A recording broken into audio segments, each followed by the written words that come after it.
The way I look at it is that science has robbed humanity of its soul, and it's time we take it back. Only about between 5 and 25% of the population want to be free. The rest want to be told what to do. When you understand the brain doesn't produce consciousness, it's a joke. How are you going to do transhumanism if the brain's not producing consciousness? Whatever it is a repeated storyline in throughout human history, which I suggest means that it's speaking to something fundamental about human nature.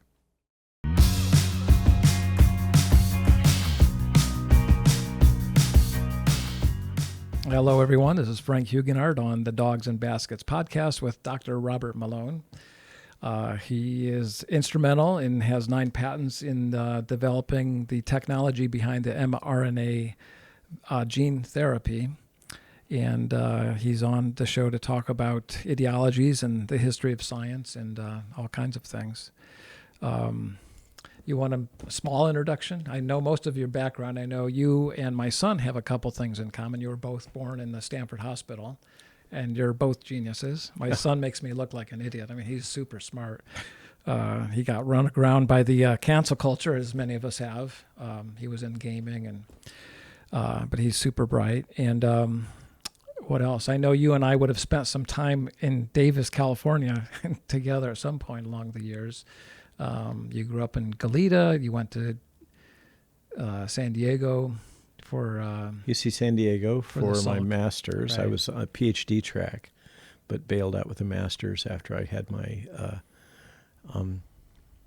nervous breakdown and PTSD. Right. Because Robert's so well known, I don't want to go too much into his background because you can look at the Joe Rogan podcast, Tucker Carlson, and then the Dark Horse with Brett and Steve. And that'll give you all the background. Plus, he's done a zillion other podcasts. And counting. Huh? And counting. And counting, right. This is going to be completely different, hopefully, for you and a lot more, something more fresh. I reached out about 3 or 4 weeks ago when this Peter Hotez controversy brewed up. And I, through the lens that I look at this through, I'm like, this is all superficial symptomatic stuff, and I want to get down to the root, do some root cause analysis, basically of what the fuck just happened to the world. I mean, the paper that came out in Nature on the proximal origin of the virus, I read it the day it was released, and a 10-year-old could have debunked that. There was no peer review, no independent verification. It wasn't even an op-ed. It was just pure propaganda. We had the Lancet and Scientific American do stories on hydroxychloroquine and ivermectin. We've got mass media. I mean, science is going to take decades to recover from what's happening, and I want to get or not, or possibly. Maybe they're going to be so successful in their propaganda efforts, in their Psy-war and 5th-generation warfare, that the majority of the population is just going to shrug it off and go about their business. That's what we're here to talk about today, because I hopefully I want to really cut to the chase of what's happening and talk about modern science and how we got to this point, because this isn't science what's happening, and so how did we get here is my question. And so I think the modern scientific era, by all accounts, some people say into the late 1400s, but we have an anniversary coming up in 20 years. 1543 was when books by Vesalius and Copernicus were written on the human anatomy and the solar system, respectively. Then we had Galileo and Sir Francis Bacon and so on. So modern science is almost 500 years old. However, something happened and it was constantly evolving and changing. Bacon was the progenitor of what was called natural philosophy. And in the first few hundred years, there was this idea of vitalism, that some unseeable, invisible force was the animating energy behind all life forms. And then we had the rationalist doctrine, the Enlightenment, which is one of the best marketing things ever. It was actually the opposite of Enlightenment. And by the 1840s, vitalism had almost become a pejorative. And in the 1840s, we got two new additions to science that ideologicalized it and changed it so radically, I think it shouldn't be called modern science anymore. And these two additions were the advent of scientific materialism and reductionism, along with, and that, 180 years ago, that wasn't a bad hypothesis, that matter was fundamental to existence. If we had all the information we had today on the research into human consciousness and quantum physics and all these other studies, materialism would have never happened. However, back then it wasn't an unreasonable proposition. But the other thing that was added to science in the 1840s that really made it ideological was something called hypothetico-deductivism. Hypothetico-deductivism. So Bacon worked on this premise that it was inductive science, inductive logic. You see 10 geese and they're all white, and you start to create this hypothesis that geese are white. Or swans might be a better metaphor because of black swans. The black swan event. Yeah, we have one coming up a week from Friday. Stay tuned. So what hypothetico-deductivism, and it's very logical and very rational. It sounds good. But what hypothetico-deductivism says, you can never prove a hypothesis. All you can do, the best you can hope for, is to disprove it. So, in other words, a scientific hypothesis was only a legitimate hypothesis if you can create testable predictions, if you could attempt to falsify the hypothesis. And these two things were so radical to science and so different from the previous 300 years of modern science. I suggest we call it something else, which I call postmodern science. Don't you think the timeline really extends back to Aristotle? Well, absolutely. I mean, Bacon took Aristotle's work and continued it on. But I'm just generally in the research when people talk about modern science, it dates back. The word science comes from the French word scientia or savoir, which means to know or knowing. So all science really is supposed to be is epistemologically, how do we know anything? And it's also the repository of the knowledge that's gained through that process. Yeah, and I would argue that science is a process. It's not an endpoint. Correct, of course. And the endpoint the contradiction flows immediately out of that, of the World Economic Forum and UN statements, we own the science. Or trust the science. Yeah, both of those are logical gibberish. Logical fallacies. I mean, that's not what science is. So I would make the argument that this new, what I call postmodern science, it'll make it easier for conversation instead of spitting out hypothetico-deductivism every 5 minutes and scientific reductionism. Postmodern science is a form, it's ideological. And by out of principle, science should never be ideological. Ideologies put a finite restriction on what can and can't be known. Ideologies are an insult to human free thinking. So anything that's ideological has kind of a capstone. You can look here and look there, but you just don't look here. That's off when limits. You say what can or can't be known, what you're referring to is what is allowed or disallowed to be known. Is that true? That's a good way of putting it. I like to use, I'll answer it this way. When I look at hypothetico-deductivism, to me, it's encoded. It's a form of, ideologically, it's a form of institutionalized atheism. And let me explain how that works within a scientific. I've interviewed a lot of scientists. My brother's a neuropharmacologist at Stanford. He's been doing that forever.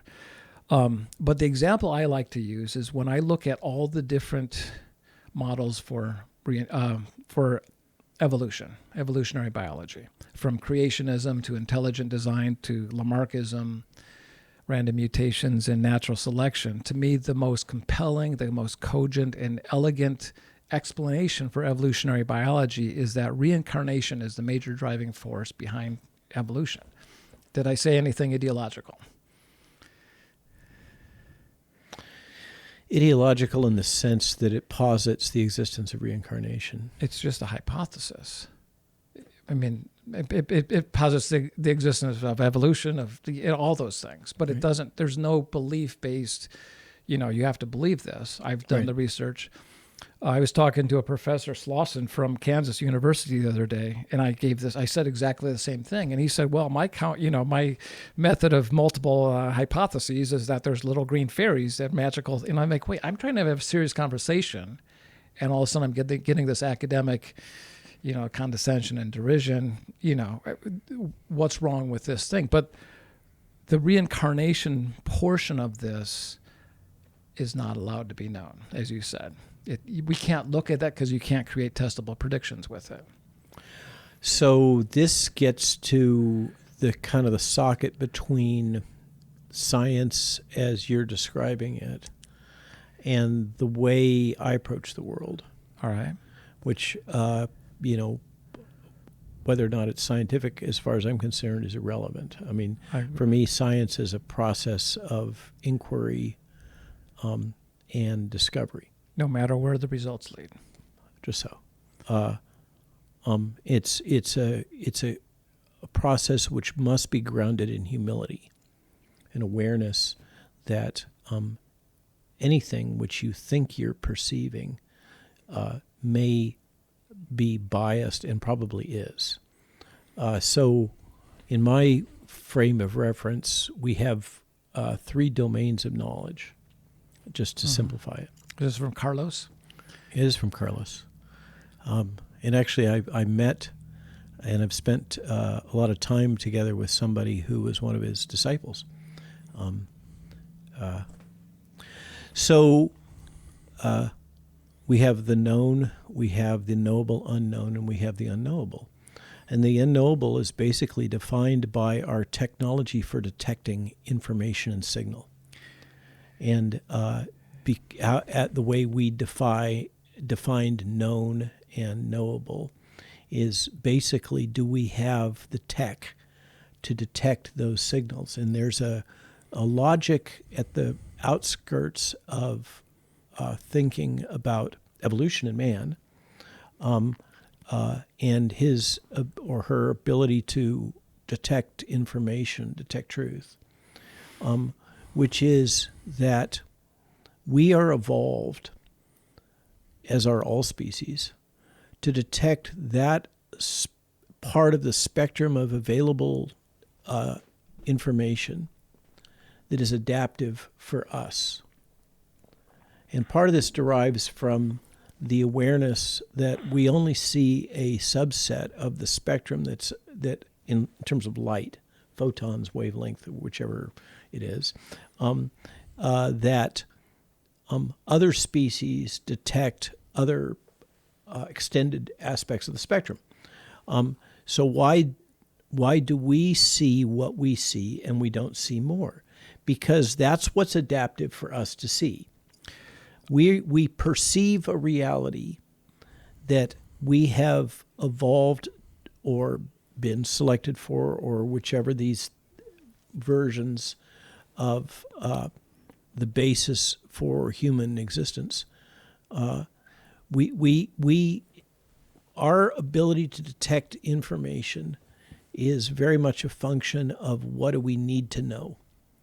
And that has imposed constraints that we don't acknowledge, we're not aware of, and yet they exist.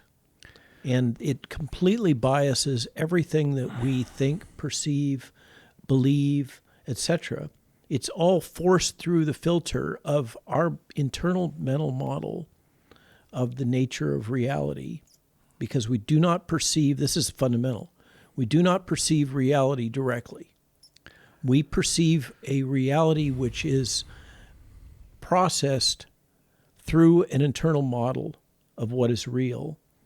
And then we will, it's been demonstrated, clearly demonstrated, through a variety of things, not the least of which is hypnosis, that we will discard those aspects of the signals, information coming to us, which are inconsistent with our internal model. Ideology is a key part of that internal model. It is a one way of describing the constraints of that internal model, and those constraints define what we are able to perceive and process, and what basically our brain allows us to think. There's a very interesting, more than correlation between ideologies and language. You'll see in every ideology they have their secret language. Absolutely. Absolutely. In every and ideology. language also is one of the things. So I wrote about this the other day. I think language may be one of the key things that defines humanity, as differentiates from other mammals. Matthias Desmet speaks about this, that because of our use and reliance on language to think, as opposed to many animals process more of a visual stream in how they process the nature of the world. But language is a derivative. Language is a series of basically metaphors that we use to represent aspects of reality. And because we rely on language to think, and some of us are able to transcend that, right? And we can transcend it at certain moments, and arguably our subconscious transcends that. But our conscious mind tends to think in words and language. Words and language and their meanings constrain that thought process severely. They absolutely can be weaponized, and we've seen this during the COVID crisis repeatedly. It's like in your face. But Matthias's thesis is this is one of the fundamental aspects that make humans insecure, intrinsically insecure. Which is what? Is that we are aware at a deep level that we are not directly encountering the world. We are always employing these derivatives, words. The shadows on the walls of the cave. The shadows on the wall using the Plato's cave. Right. Okay. We are subject to the shadows on the wall, and we do not directly perceive truth and reality. And as a consequence, we're constantly insecure because we don't know what we think we know is true or untrue. Okay. This is great. This is phenomenal. Right in my wheelhouse. So where could I go here? All kinds of places. Let me just go towards the cave and back to scientific materialism, because consciousness, human consciousness, is where the paradigm in science breaks. That's where the anomalies are, and we can talk about Kuhn later. But this is where, according to Kuhn, science should have been revolutionized, and it hasn't. So, and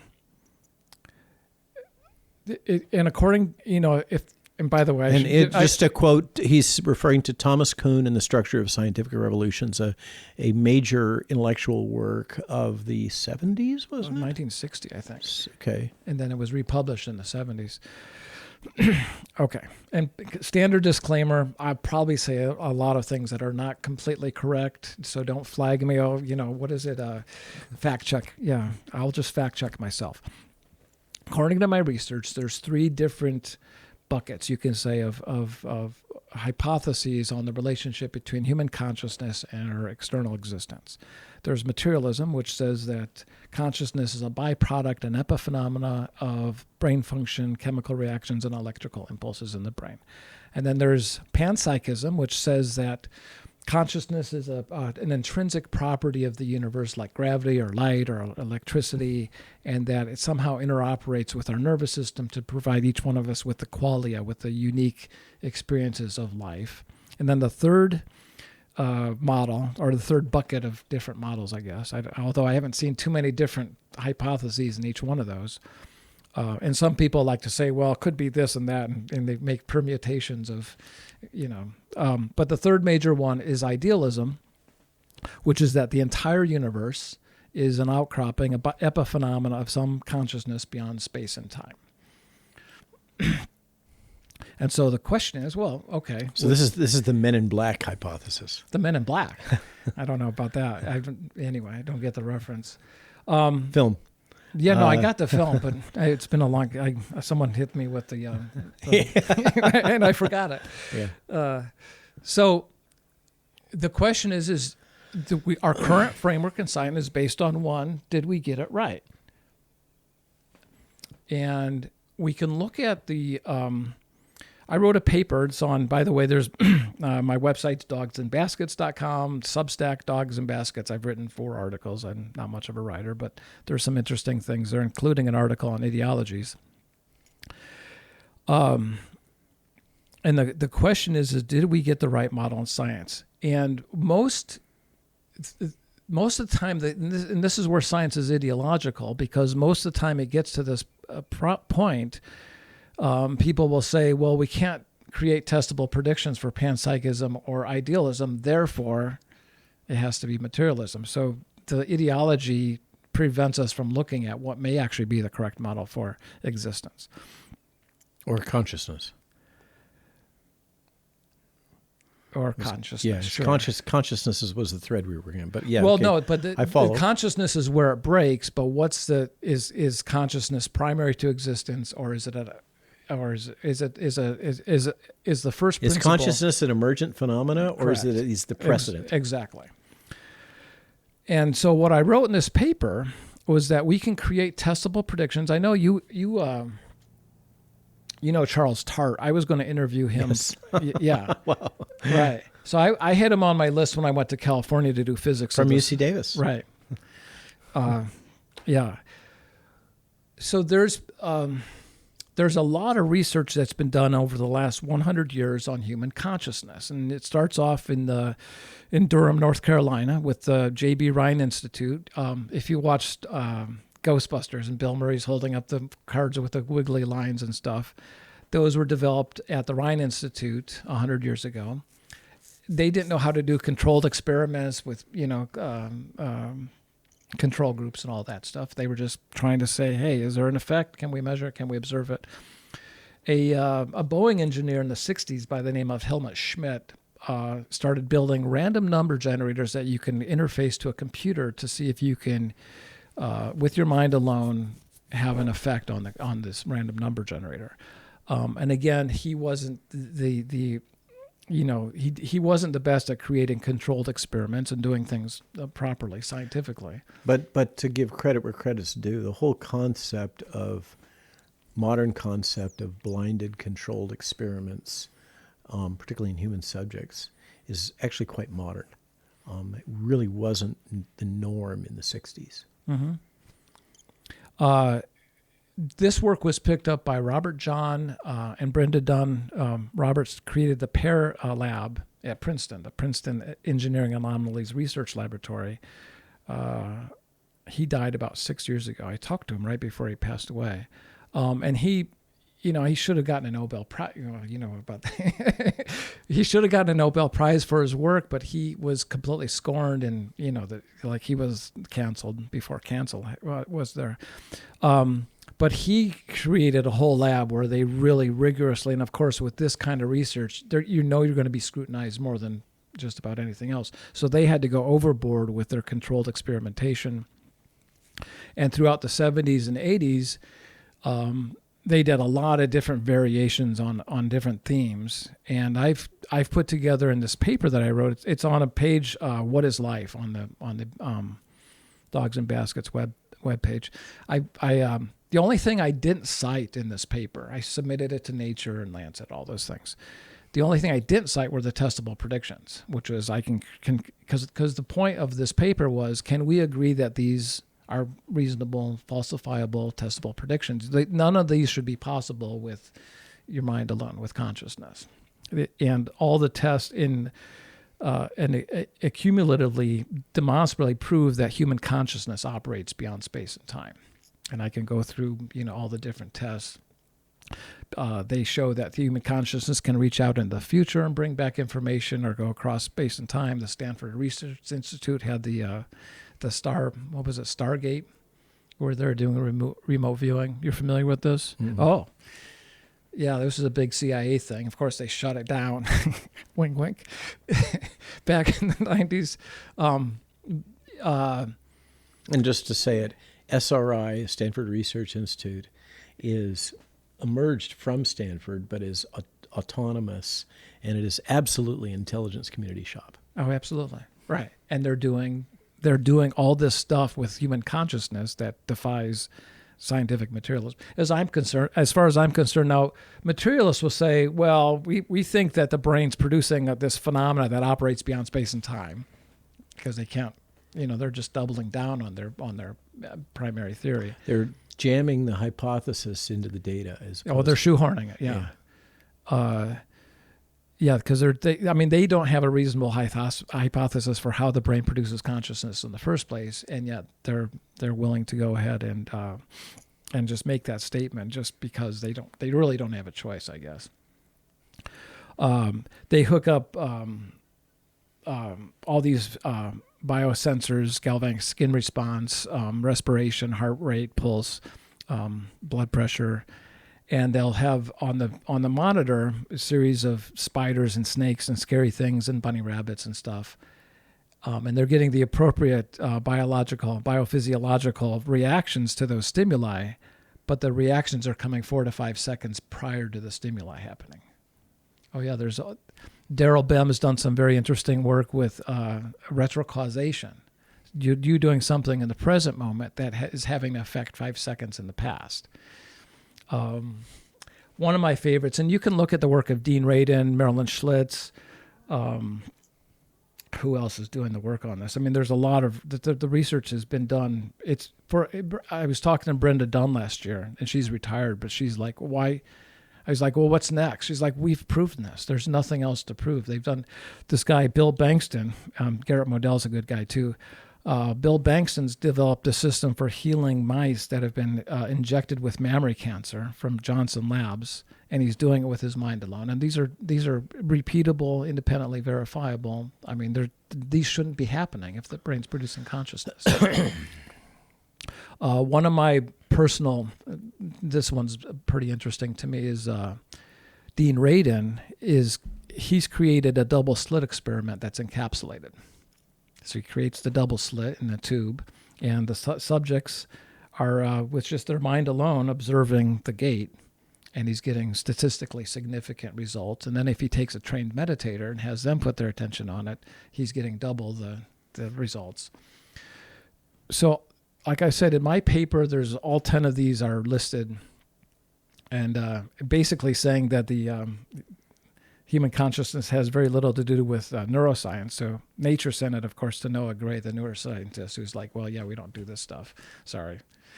But in any event, to me, this falsifies materialism.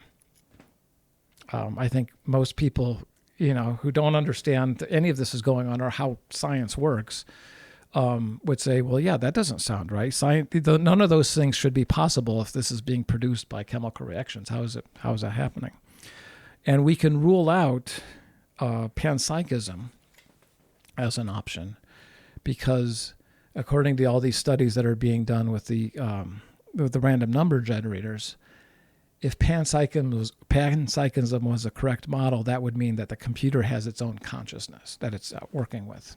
That's a kind of a subtle difference, but it's a disqualifier. And all that leaves idealism is the only, what's the Sherlock Holmes quote? When you rule out all the others, the last one remaining, no matter how irrational it is, has to be the correct truth, the truth. So I make a case for how idealism is actually the correct model that science should be using to understand predominantly life. Obviously, when you look at the technology in this room, the model they have works extraordinarily well for this stuff. It's if you look at where we were 100 years ago, this is incredible. If you took that same question and you looked at human health and well-being, and I like to look at health on 5 levels: our physical health, our social health, which no one looks at. If a kid blows up a school, their social health is really what's hurting, and we're not even looking at that. Emotional health, mental health, and spiritual health. And if you look at the last 100 years, and if you just took a 10% gain of what we have with technology in our health, we would be superhuman right now. Right? Does that make sense? I mean, but, and I asked this question, it's a rhetorical Socratic question, but are we any healthier now than we were 100 years ago? We've got epidemics of obesity, type 2 diabetes, autoimmune disease, addictions, et cetera, et cetera, et cetera. It doesn't look like this. Autism. Oh, it goes on and on. Yeah. Depression. No, I think objective observers are forced to conclude that the huge investments we've made in medical technology have not resulted in the dividends that would justify those efforts. The one pushback I get is lower infant mortality and longer life expectancy. That's it. And the life expectancy is a biased indicator because of the infant mortality, among others. And infant mortality is just a proximal measure. It goes beyond that. The infant mortality, a strong case could be made that the majority of improvement, not only in infant survival, but in lifespan, is really a consequence of factors such as refrigeration, clean water, right? These fundamentals that are not typically binned as public health measures. Bobby Kennedy talks about this all the time. Yeah. So, and then as does Candace Owens, just to give the credit. The life expectancy also doesn't take into account quality of life. So people may be living longer, but they're taking 30 pills a day and other things that. But in general, most people, almost virtually everyone I ask that question to, says no. We're not more healthy. We're actually less healthy than we were. And part of that had to do with the transformation of medicine intentionally engineered by Rockefeller, and the migration to petroleum-based drugs. Do you know what socio-political, economic event in the last 100 years changed the course of science? The Depression. The NSF and the NIH, National Institute of Health, stopped funding. The only funder by I think 1937 was the Rockefellers, and all science was being funded by the end of the Depression by the Rockefellers, and they filtered out anything that wasn't in their model. Mm-hmm. So they really funneled, what had been a wider scope of science down into what they wanted it to be.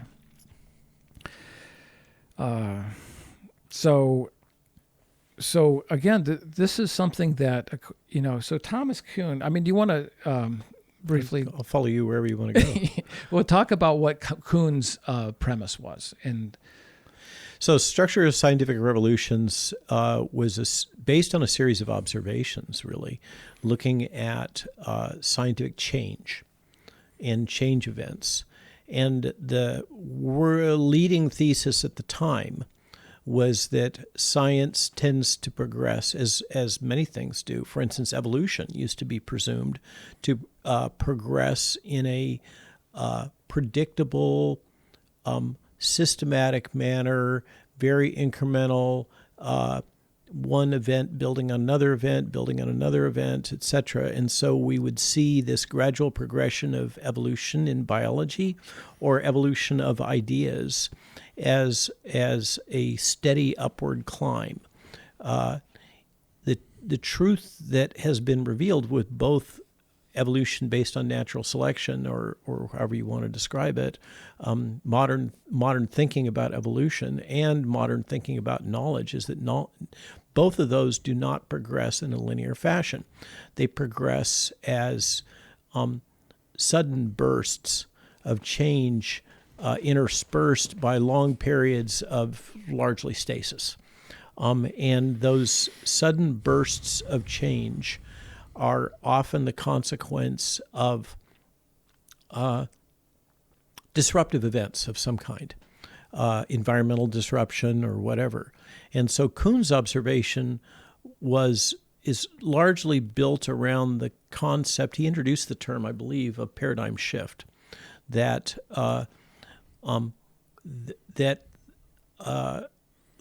since we're talking about scientific revolutions in his framing, his research indicated that science doesn't evolve in a scientific knowledge, or the knowledge derived from the scientific process doesn't emerge in a kind of a linear progression, but rather in bursts. And what are the characteristics of those bursts?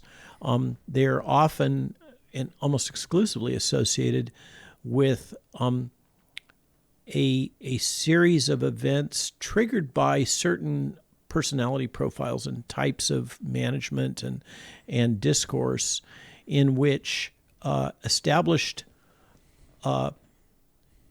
you might call it culture, ideas,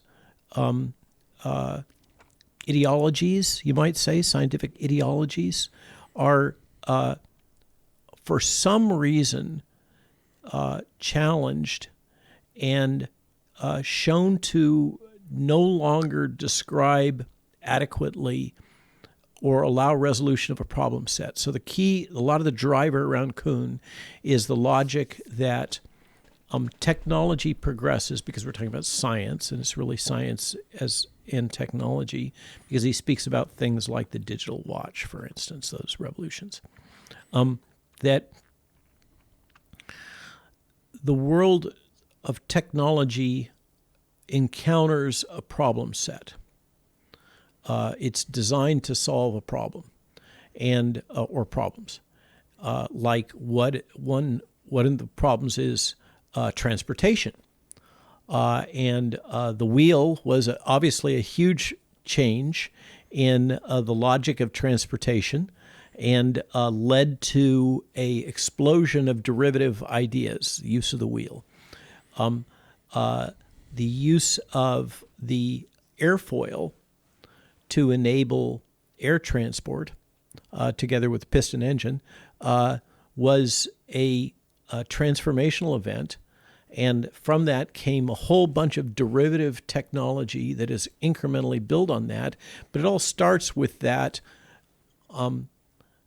those heretics who would not accept the current ideology and challenged it in order to solve problems which existed, which could not be solved by the existing technology. So that's the key thing, is that that technology encounters a problem set, and it will incrementally progress to chip off and address the problems within that problem set. And it'll start by solving the easy ones. And then as time goes by, they get more and more and more and more difficult. And it's very much like approaching an asymptote in calculus, right? You have a boundary, the asymptote, and the technology will gradually solve these problems up to the boundary that's imposed by the nature of the existing paradigm. And then it will become, you'll have to invest more and more effort and energy to get a smaller and smaller incremental improvement in the ability of the technology to resolve the existing problems, the remaining problem set, until someone or some group comes to an awareness of what that boundary event is, challenges it, and breaks through it. And then what happens then is you suddenly have an explosion of new innovation, and then that explosion sets off yet another curve, because that new awareness or belief system or ideology or whatever framing of the nature of the world, as it relates to that technology space, has its own constraints. And so gradually this new innovative space will approach the asymptote of the constraints of this new model until it's challenged, and there is a scientific revolution because some individual or group has derived a new insight about that. They've challenged that constraint and found a new solution. And one of the things that comes out of that is what are the nature of those people that do that? And the nature of those people that do that, often they're outsiders. Bent arrows. Yeah, they are typically people who have not been fully assimilated into the paradigm, into that body of knowledge, into that priesthood, however you want to describe it. Well, that let me interrupt. So that brings me back to my special world. Theory of relativity. The theory of ultimate Frisbee. Uh-huh. Do you know anything about ultimate Frisbee? I do, a little bit. A little bit. So I'm an outlier. I've been an outlier. And ultimate is almost like the original social credit system. It's based on not being an outlier. And so, stupid me, I went out and became the best in the world at what I do. And I've been completely ostracized. I'm a pariah. And I'm about to drop a bomb. A documentary's dropping. I think we're going to drop it with this, which will be pretty interesting, juxtaposed against each other. Because a 63-year-old man just went out and did what they don't think is possible. So this is I mean, it's a case study of ideologies, and I've got these 5. Let me run this by you. I got these 5 laws of ideologies. Ideologies are always divisive, because here's how you're supposed to think. Ideologies tend to beget equal and opposite ideologies. So you got this person. Yes, I got it. Got it. Matthias would say, Desmet, would say, you always have a counter mass formation. Perfect. The dictionary definition of the word bigotry is lack of tolerance for non-like-minded thinkers. So anywhere in society where we have organizational ideologies, you're guaranteed to have institutionalized bigotry. Okay. Ideologies always use... So I'm going to ask you in a second what an ideology is, what's a good... It's a really hard... Because it's a philosophical... It's not orange, or it's not a tree. It's like a very complicated definition. But they're all based on some assumed knowledge. Well, we can't possibly know, so we're going to assume this is true and build all this on top of it. And I think all ideologies have an are not. Some are they're infectious agents. Some are much more infectious than others for various reasons. Marxism, wokeism has an R naught of 17. It's like measles, and there's a reason for that. And just for the audience, by R naught, you're talking about the reproductive coefficient of a virus, and it's when it's allowed to enter a naive population. So what you're saying is the reproductive fitness or coefficient of an idea when it is injected into a population. People say mind virus and ideology are interchangeable. So yeah, sure. Why not? Why differentiate between a biological virus and a virus? Reasoning by analogy, the concept of reproductive coefficient makes sense. Right. Sure. And some Taekwondo is ideological. People wouldn't think, well, how is that? But they have in this martial art, it has some sense of right or wrong, good or bad, behavior, social behavior. And of course, that kind of thing it devolves over the years into what some people think is good behavior versus others, and that becomes an ideology. But it has a fairly low R naught, right? Because how many people are practicing Taekwondo? It's not Marxism. Or Falun Gong. Huh.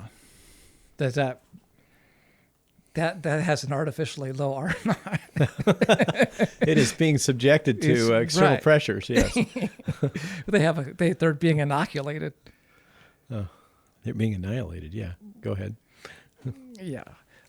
So ideologies tend to use that assumed that a priori presupposition that they're based on as a defense for the ideology. So it's a circular logic, and they always devolve. Ideologies incarcerate. That's just in general. So my question is, listening to all the stuff you're saying, it's like, yeah, sounds good. It's like, no, bullshit. Where do we see in history ideologies get killed? Like, Tell me, teach me. I don't know. I mean, we're going to kill this ultimate Frisbee thing because it's a case study. Everyone's going to be able to look at, oh, here's ideological ultimate. Here's franktimate. It's just beautiful, graceful, powerful, entertaining, intellectually stimulating version. And people say, oh, shit, that's what an ideology is. And that's why we don't want them. I don't know if we can look at the fall of the USSR as a death to the ideology because communism is still around. Marxism. Yes. Sure. Well, come on. We haven't seen real Marxism. I've heard so many people say this. Like, yes, we have over and over and over again. Marxism doesn't take into account human frailties and complexities and jealousy and greed and, all these things we see in academia or in the business world. Like human nature is not part of the Marxist equation. So when I'm thinking about Kuhn, it's like, wait a second, what is ideologies are so they're so people become so identified with an ideology that yes. you'd be better off insulting a mother of an ideologue than attack their ideology. Like yes. it becomes an existential threat to them. That's why they're so vibrant, like they're so hard to do anything with. Uh-huh. So I don't know where we've seen an example of an ideology actually being defeated. So let me think. See if I can come up with one. They tend to not be defeated, but rather to go quietly into the night. They become like Omicron. Uh-huh. Does that make like they become diluted and they spread quicker, but they're not as I don't know if that's a good analogy. Right. So they, I think they get, rather than defeated, I think they get discarded. And I think they get discarded when they are no longer as useful for solving a problem set. The problem set of how to be in the world, how to be successful in the world. And the ideology of any substance is defeated when youth no longer find it useful. Well, what did Max Planck say? I don't know. Oh, he I guess he was basically saying this. He says science doesn't. His answer to it was before Kuhn. He probably said this 100 years ago. He said science gets revolutionized when all the old scientists die. Right, and that's also how bureaucratic change happens. Right. There's a lot of that generational thing. Ideologies. So Zarathustraism, which one can argue is one of the prototype religions. Sure. I was going to bring it up. Is no longer practiced, essentially. And yet, much of modern religion of the Judeo-Christian thread is based on Zarathustraism. But few would acknowledge that to be true. And many would be violently opposed to the statement. But yet the historic record and the documents in the written record are there. It's clear, particularly the Old Testament. And what has happened, I'm trying to think of an example to illustrate your point, is that Zarathustraism became assimilated. Maybe that's the way ideologies die, is they get assimilated into a new ideology. God, I can go 10 different ways here. We're in the middle. We've done a pretty good job of not getting in the muck here, which is good, because it's really mucky right now. I mean, it's a mess. It's a hot mess.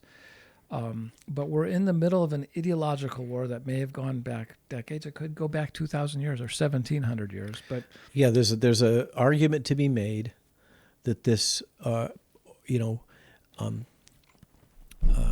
it go back to the Medicis and the collapse of the Medicis? When was that? Was it That's 14? That's a pizza place on the Upper East Side? The massive bank that preceded the Rothschilds. Oh, that. Global bank. Yeah. In the associated financial system. Or was it there's been these series of major cultural disruptions, often having to do with finance. The Prussians were highly ideological, and some would say they're still. 1947, it wasn't the end of the Prussian Empire. They went from a country without an army to an army without a country, and they're still very much working within the transnational corporations. So that's the argument. I heard this stated really succinctly. The Nazis didn't lose World War II. The German people did. The Nazis still exist. I did not see that coming. So what do we do about it? I mean, this is a. I don't think you win an ideological war by having your ideology defeat the other one. I think you win an ideological war when you stop being ideological. I do my best to try not to be ideological. And if you're saying every thought is ideologically based, that's kind of hard. But I do. So let me riff off of that. Okay. I once took a class called The Magic of Conflict. The university mandated that I take it because I was getting into conflict with other academics. I can't imagine why. Yeah, I don't. This is my friends at the University of Maryland, Baltimore. But a key point that I picked up from that is if you use force, you will evoke a counterforce. If you try to force a change, you will elicit a counterforce. And it's a totally ineffective way, as you're trying to do, as the thesis you're developing, which is setting into conflict an oppositional ideology. I've long thought that turn the other cheek means drop your ideology. I actually spend a fair amount of time reflecting on the meaning of that term, turn the other cheek. And what was really meant.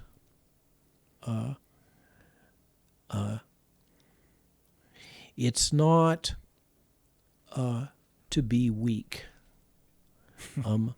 So the other one that's a kind of a parallel to that, or they're tied together, string theory. Turn the other cheek. The meek shall inherit the earth. That's why I thought you were going to say that. If you look up the dictionary definition of meek, right? They don't. It's not the way we use it now. It's not what people think it is. Right. It's the opposite. Right. Awesome. It's quiet strength. Right. Meek is quiet strength. You were talking about Taekwondo and the Asian martial arts, which are grounded in, many of them, grounded in the logic of using your opponent's energy against them. An ultimate Frisbee. Well, that's my thing. Okay.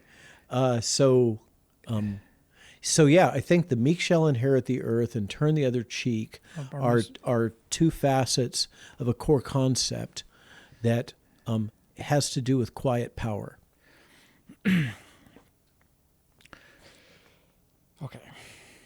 I want to juxtapose ultimate Frisbee with Marxism or wokeism, and then we'll do something. So, and I had on episode 3 of Dogs and Baskets, I had Matthew Arrett on, and what I did with him was go through the first 3 paragraphs of the rules, which and it has diversity, equity, inclusion. Oh no! Equality of. I didn't know what it was. It's I just liked playing Frisbee. I had no idea. And I knew I was beating my head against the wall for decades. Like, what the fuck's happening? I should have been a first ballot unanimous Hall of Famer. I'm treated like shit. What is this shit? Marxism abhors excellence, right? So It has those three, virtue signaling, identity politics, everything built into the game. And then you've got a whole rule base that's based on that. But Wow. but to me, what really, to succinctly say what Marxism, wokeism is the artificial leveling of the playing field, and the assumed knowledge, the a priori presupposition there is that the field's not fair because white hetero males made it unfair. Like it's artificially unfair, so we have to make it fair. But when you artificially attempt to level the playing field, you hurt everybody. There's no one who's not impacted negatively by this. You have to do two things. You have to give the people, wherever that level line is, you have to pull the people who are below it up to that line, and you can only do that with false positives. And then you have to give false people negatives. Above it have to be pulled down. The great exemplar of this is the California school system and the gifted and talented programs.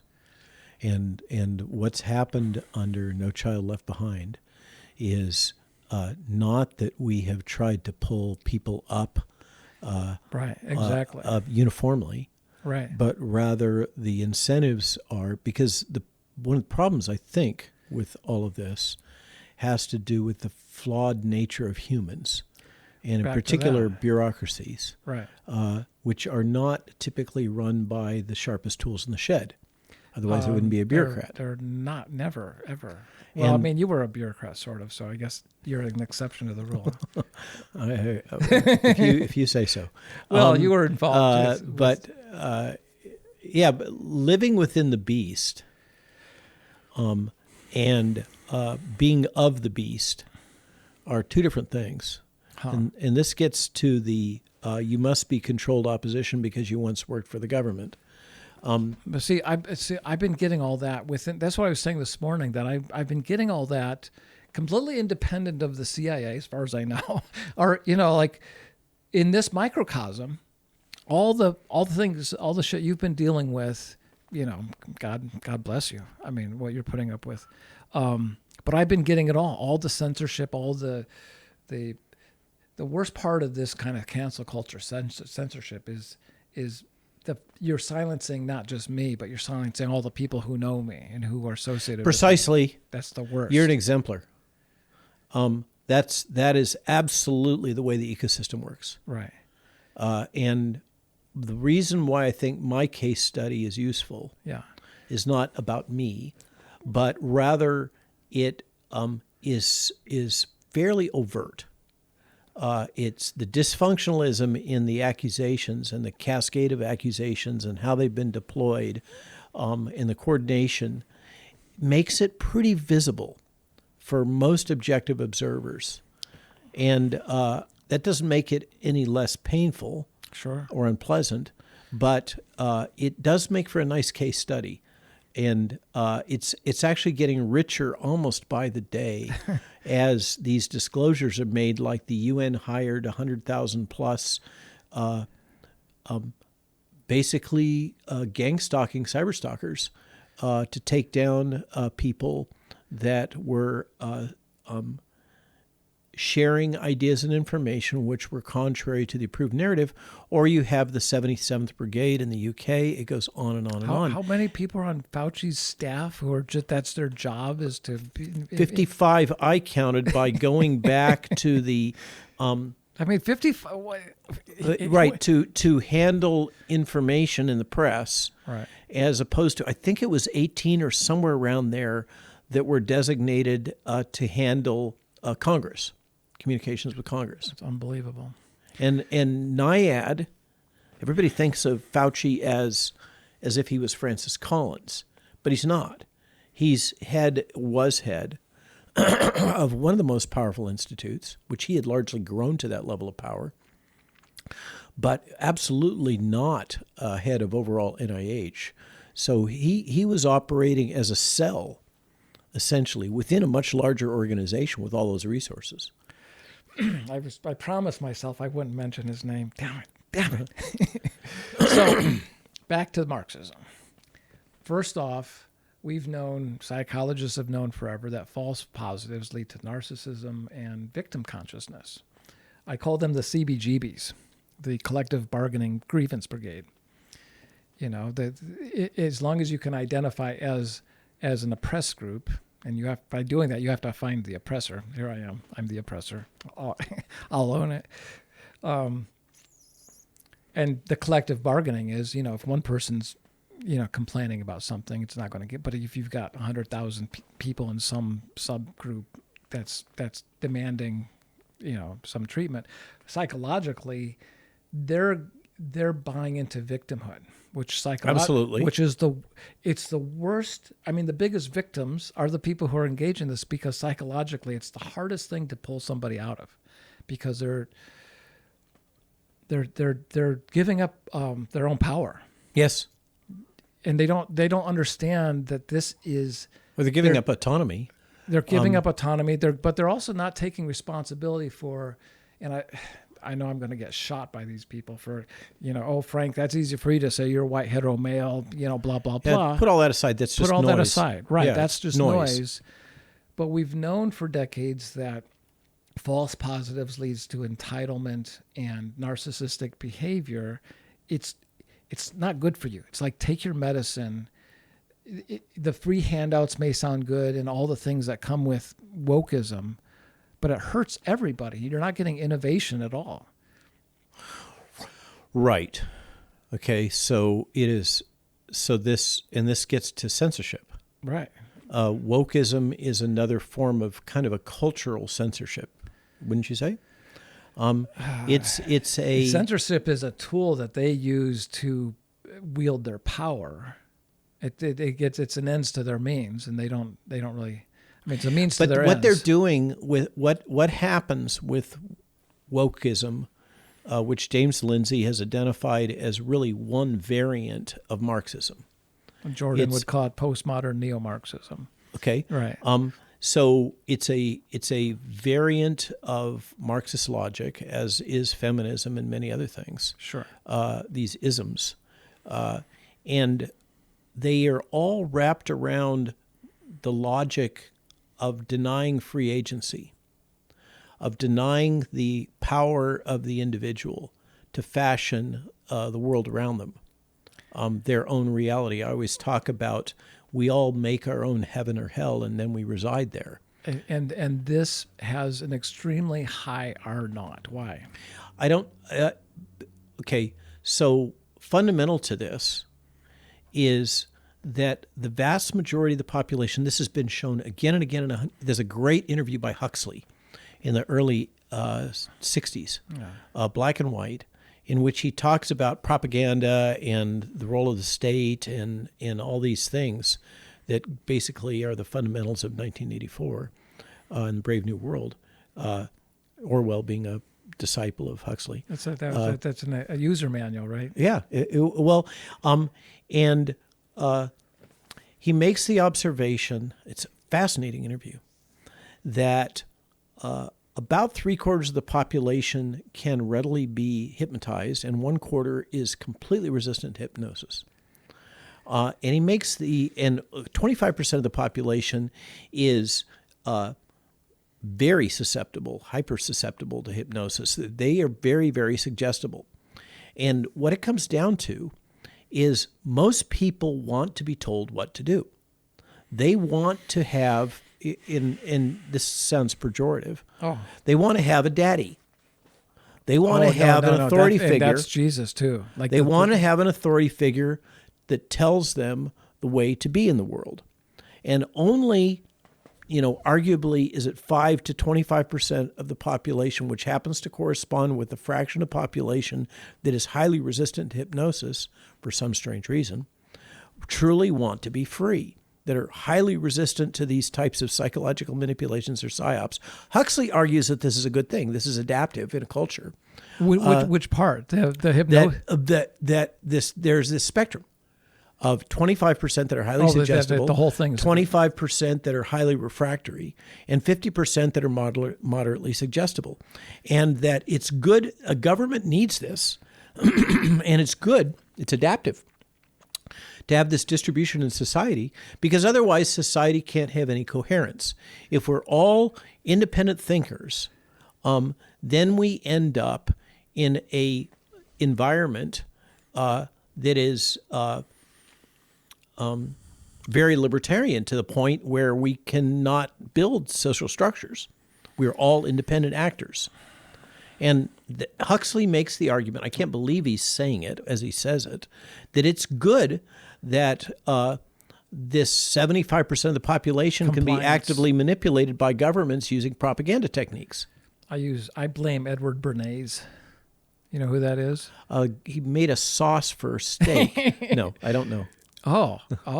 Edward, this is all Edward. Edward was Sigmund Freud's nephew. Okay. So he, using his uncle's knowledge of the human psyche, the famous story is Winston or Salem or one of these cigarette companies went to him in the 30s or 40s and said, "Hey, we're missing half of our market. Can you get chicks to smoke cigarettes?" And he did this whole thing. But slim. He developed the phrase public relations because the word propaganda had already been used by the Germans and it had a bad connotation. So he just said public relations, but it's all PR. PR is just propaganda and using Sigmund's knowledge of the psyche to turn against humanity. Well, I would say PR is marketing. Yeah. Really what we have is the fusion of modern marketing, technology, and psychology. The number of friends that I have, especially back where I live, and like I told you this morning, I've been center-left my entire life. I'm never voting Democrat again. But the number of friends that I have who were just sort of lockstep Democrats their whole life, it's mind-boggling to me, but of why they can't see what's right in front of their face. And this gets to this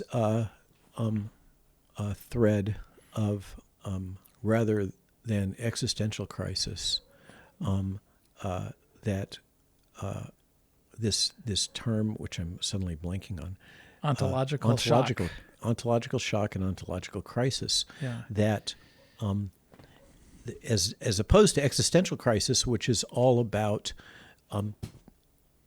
being in nothingness, right? Right. Life and death. And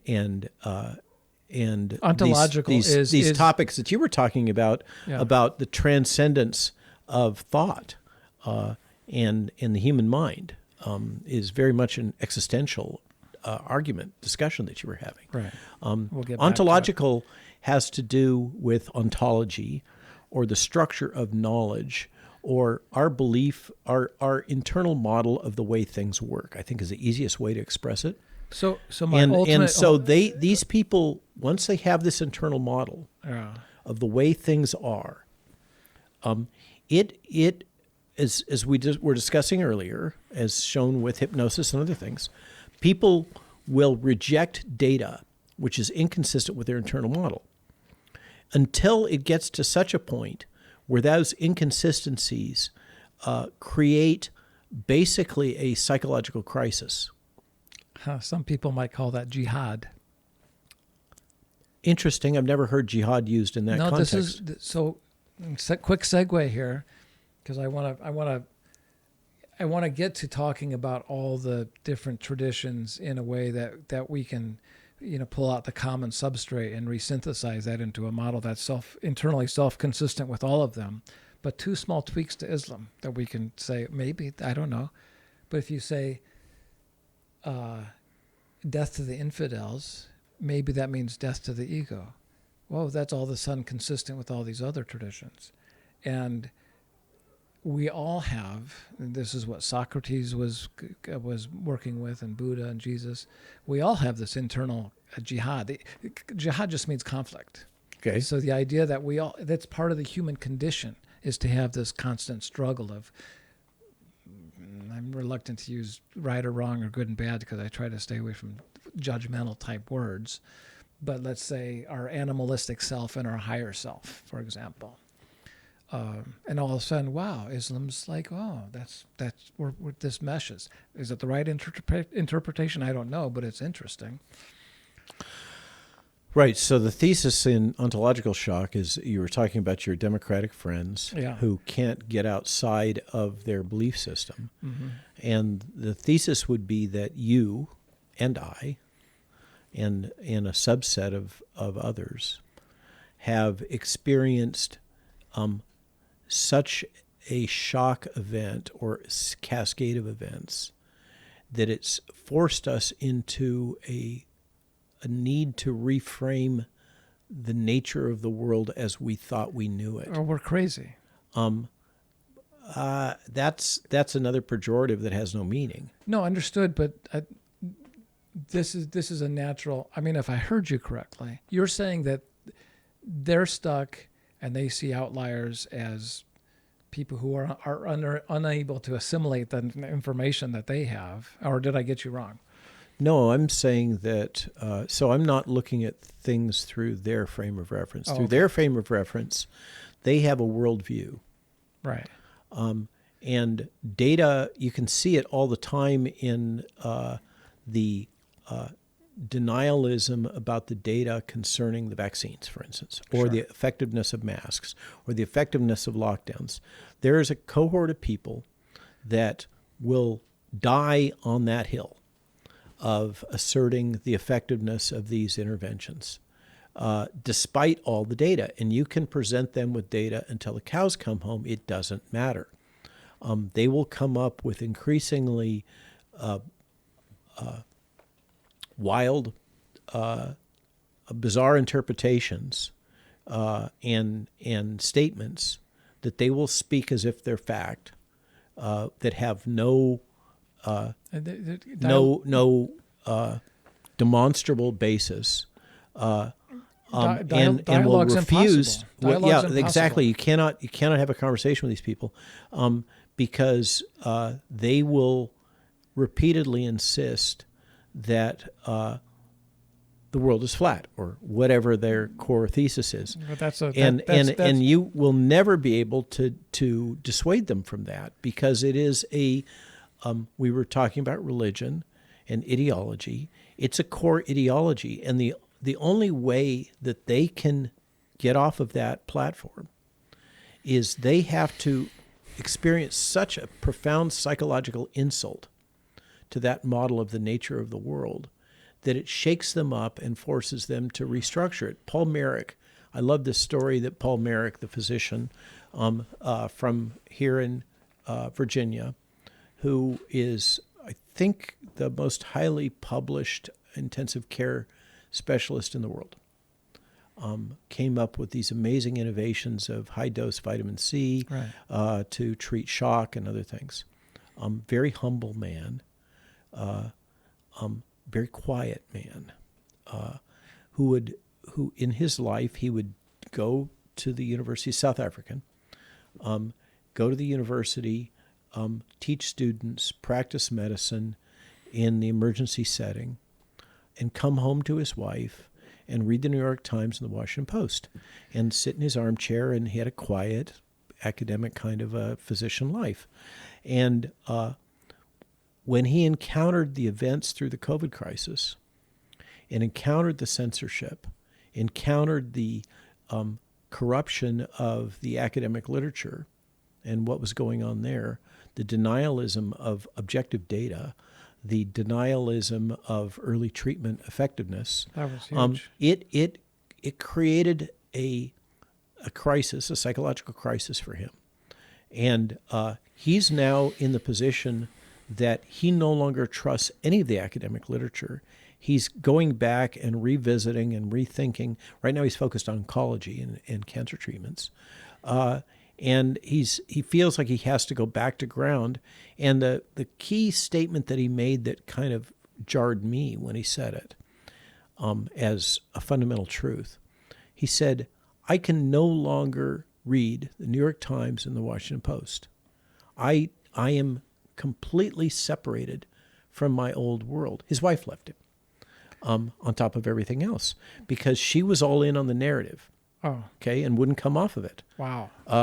And I've heard again and again about couples being disrupted, long-standing marriages, over what's gone on here. Thanksgivings are horrible. And it's so that's a great example of somebody experiencing an ontological shock that is so profound that he has been forced to reimagine his entire framework, to rebuild his entire framework of knowledge and belief. So how do we do that on a mass scale? Because that's what's needed. I mean, what's it going to take to... So this again, I'm referencing my friend Matthias Desmet, who I've found to have some of the greatest insights. And of course, I've been criticized by the Bregans, who have an alternative hypothesis that this is all about the global predators, and that by supporting Matthias, I'm enabling the global predators, and therefore I'm a mass murderer. Yeah. But Matthias develops the point that we, as dissidents,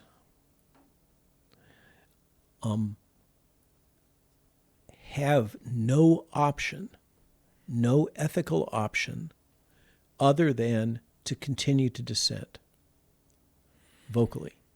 Because... No other option? If we don't... Well, no, I know we have to do that, but there's got to be more than we can... So his I'm just telling you as a baseline. Yeah. Okay. His thesis is that what has been observed historically over time is in these mass psychosis or mass formation events, and the term mass psychosis now has been weaponized.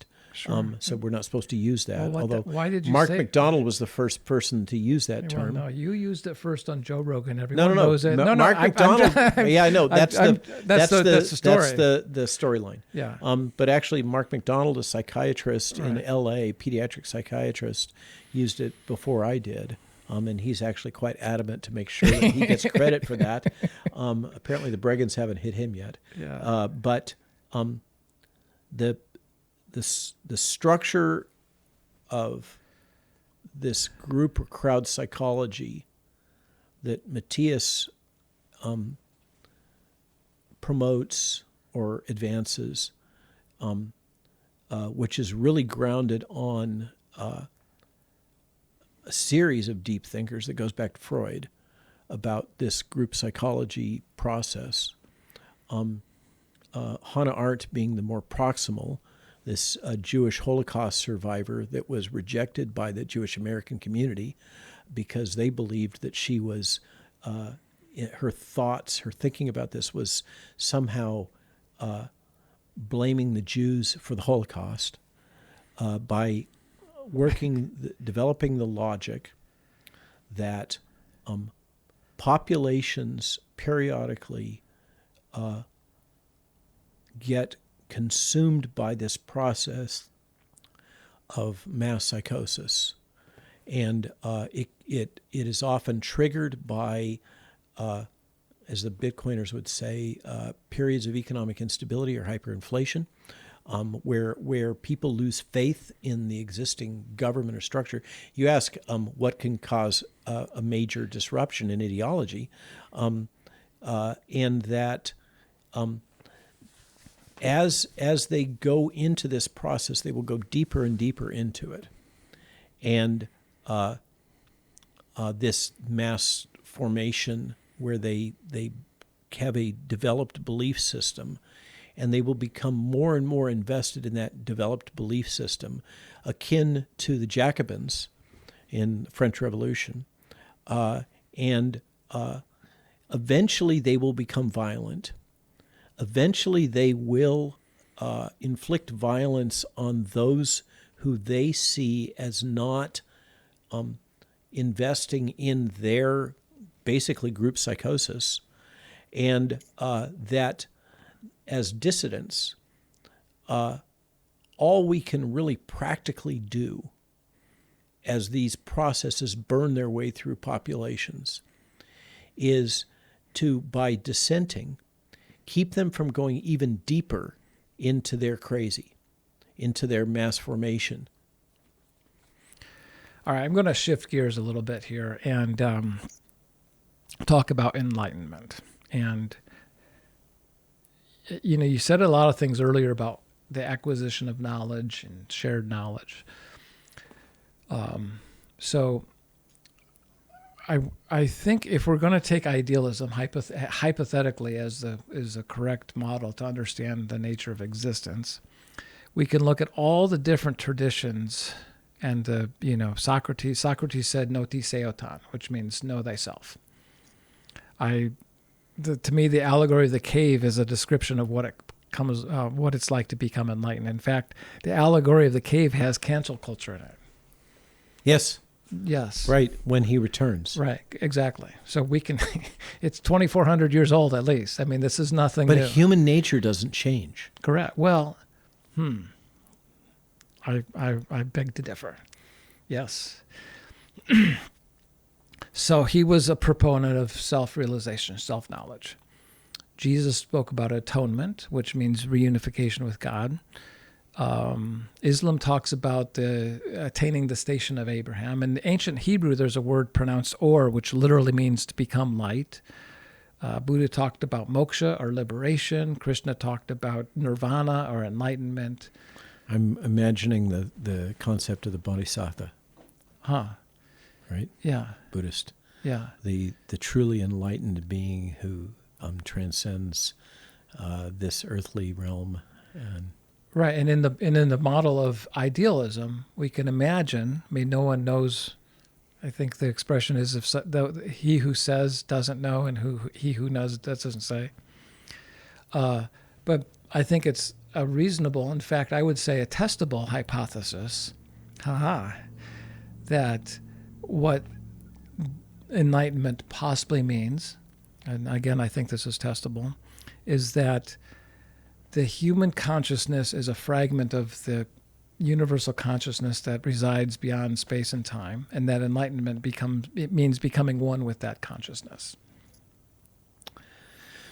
So under that model, enlightenment would frequently be a transitory thing that we might achieve from time to time, not necessarily permanently. But that's all those people have discussed it. They all say it's a permanent. It's when the ego is completely dissolved, it's permanent. I mean, according to if you just do a meta-analysis and say, okay, we've got documents that are thousands of years old. We've got ideologies getting in there and mucking things up. We've got translation errors and interpretation errors.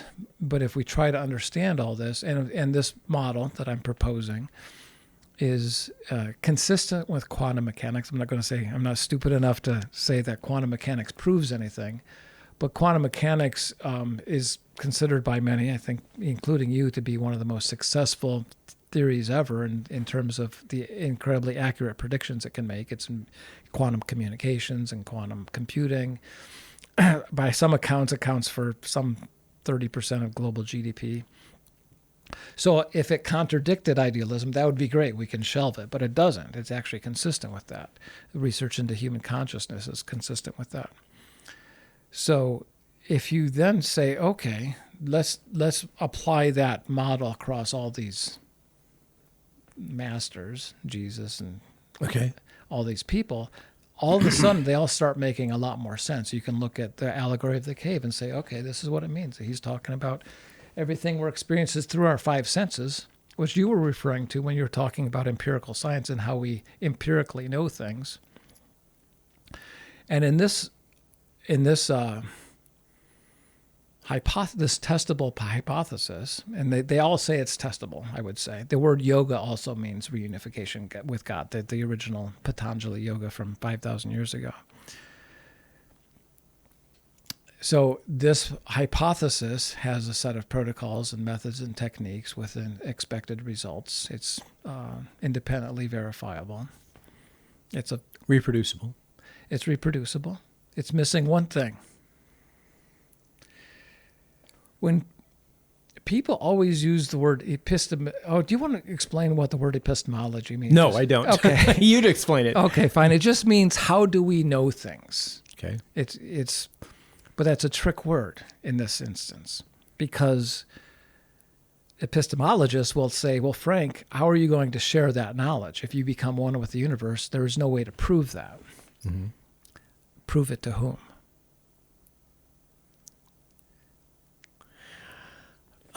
To the unenlightened is basically. But if you become one with everything, who you're going to prove it to the next? Like it's a joke. Like once you become enlightened, the idea that you need to prove it, like I need to prove to my right hand that my left hand. I So follow what you're saying. right. So a lot of times you'll hear. But I'm trying to take from their framework. No, if they say who are you going to prove it to, how are you going to prove it? Right, and I'm You're saying basically saying, how can you take this knowledge back to the domain of the known and accepted? they're imposing their ideology on me.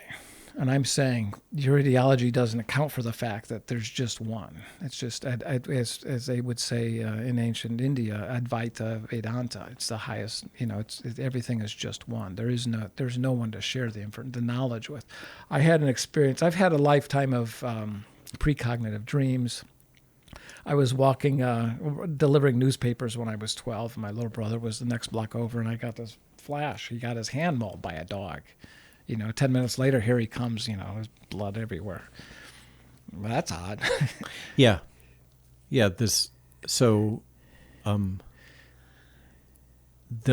little data points, I think many of us experience, I've experienced, and yet we park them.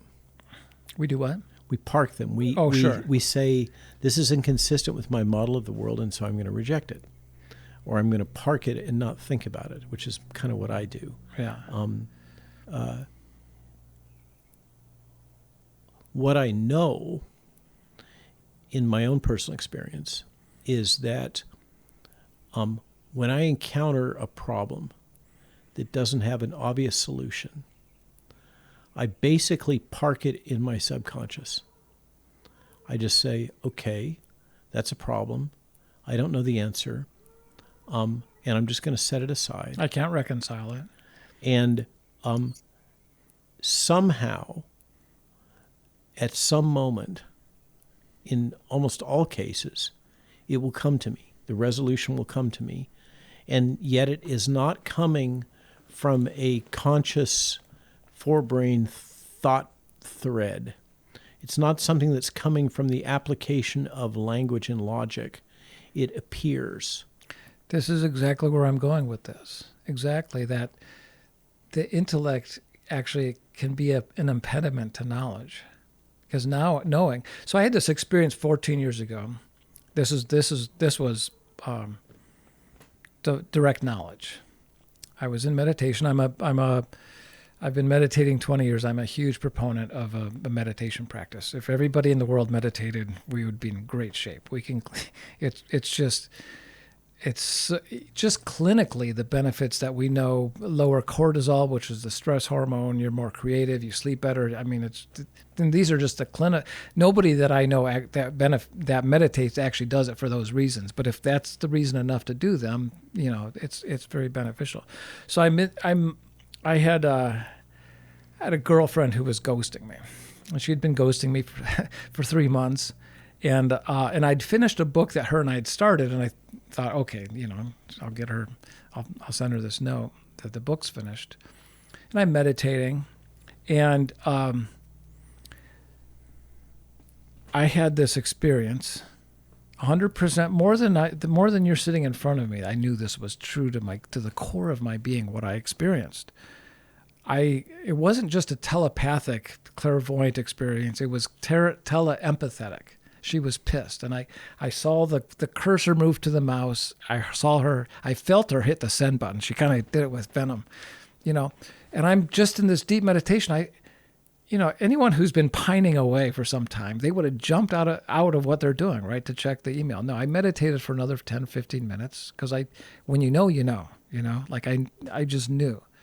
And then when the meditation was done, I just kind of casually strolled over to the computer to say, well, let's see what she says. There was no doubt in my mind. And of course, there was the email after 3 months. I mean, this was not an anomaly or a coincidence. I saw what I saw. I experienced. And what did I get out of that? Was knowing is possible. If I knew that, you can know anything. You know what I'm saying? Mm-hmm. I didn't become, like you said, it was transitory. Okay, in that moment, I had direct, not through my 5 senses, not through my intellect. Do something, tapping into something else. And that's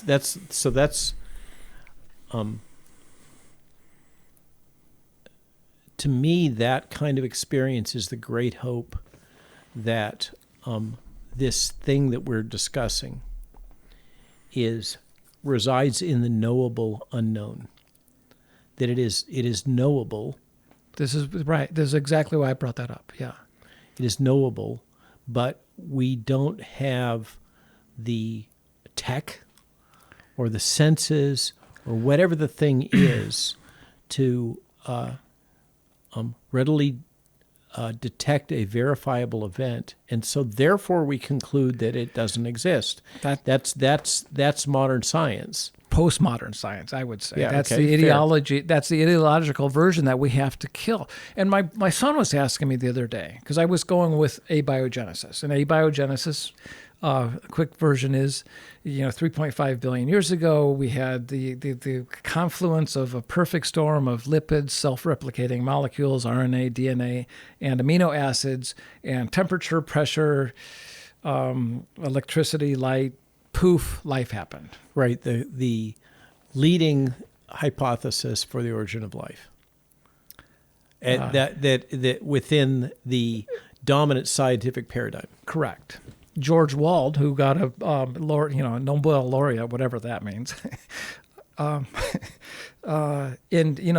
60 years ago, wrote this paper where he's describing the entire sequence over, I don't know, 1 billion years or something, about how organic molecules are originally formed, which is odd. Wait, there's no life. How is it an organic molecule? Because it's just nucleotides or whatever. Anyway, that there's no oxygen, and over thousands, millions of years, oxygen fills up the planet. And he says at the end of the article, he's like, to paraphrase, there's no way in hell abiogenesis is the correct model, but I don't want to believe in God, therefore I'm going to believe in the possible. I'm going to believe in the impossible, which is abiogenesis. So they kind of know it's a joke, but they've parked it. So Jill and I write the Substack together. Yeah. This Who is Robert Malone Substack. And we almost all the articles are a joint effort because we wake up in the morning, have our cup of coffee, discuss, like we're discussing now, the events of the day or theories or whatever. And then that gets reduced to a product. And one of the ones that she was primarily responsible for recently had to do with this dialectic of scientism and science and these kind of things. But in it, she developed the point of the theory of the universe, the structure of the universe as is currently accepted, is an unverifiable article of faith. Oh, absolutely. It is basically a religion. There is no way to validate that the universe is infinite. That is an article of faith. It is an axiom, right? It's not even a hypothesis. It is an axiom. It's in the sense of deducing a theorem in mathematics. You start off with certain basic assumptions. And her point was that all of physics is basically predicated on the thesis that the universe is infinite, which is something that is completely unverified and unverifiable. And therefore, it is every much as much an article of faith that the universe is, as we are told it is, as this infinite, expanding collection of dark and light matter. That is every bit as much of a religious hypothesis as the thesis that there is some universal consciousness, let's call it God, that created this de novo, this structure. And you cannot assert, if you're rigorous intellectually, you cannot assert that either of those are superior in any way to the other. But one's testable.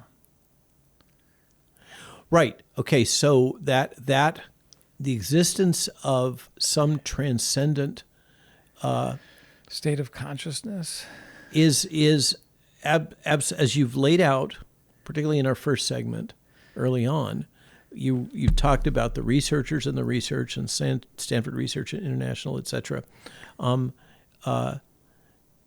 that these phenomena are reproducible, do exist, things like precognition, and they directly imply the existence of some state, some intangible thing,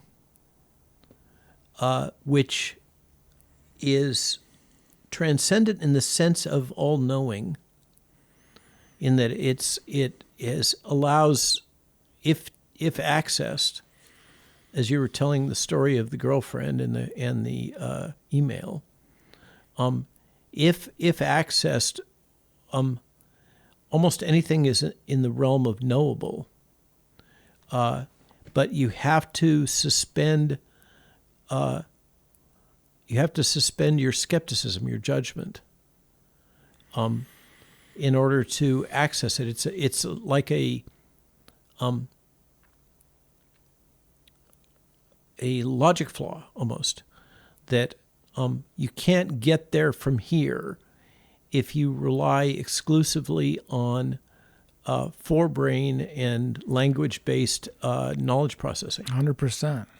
Yeah, but, Socrates said knowledge is only gained through experience.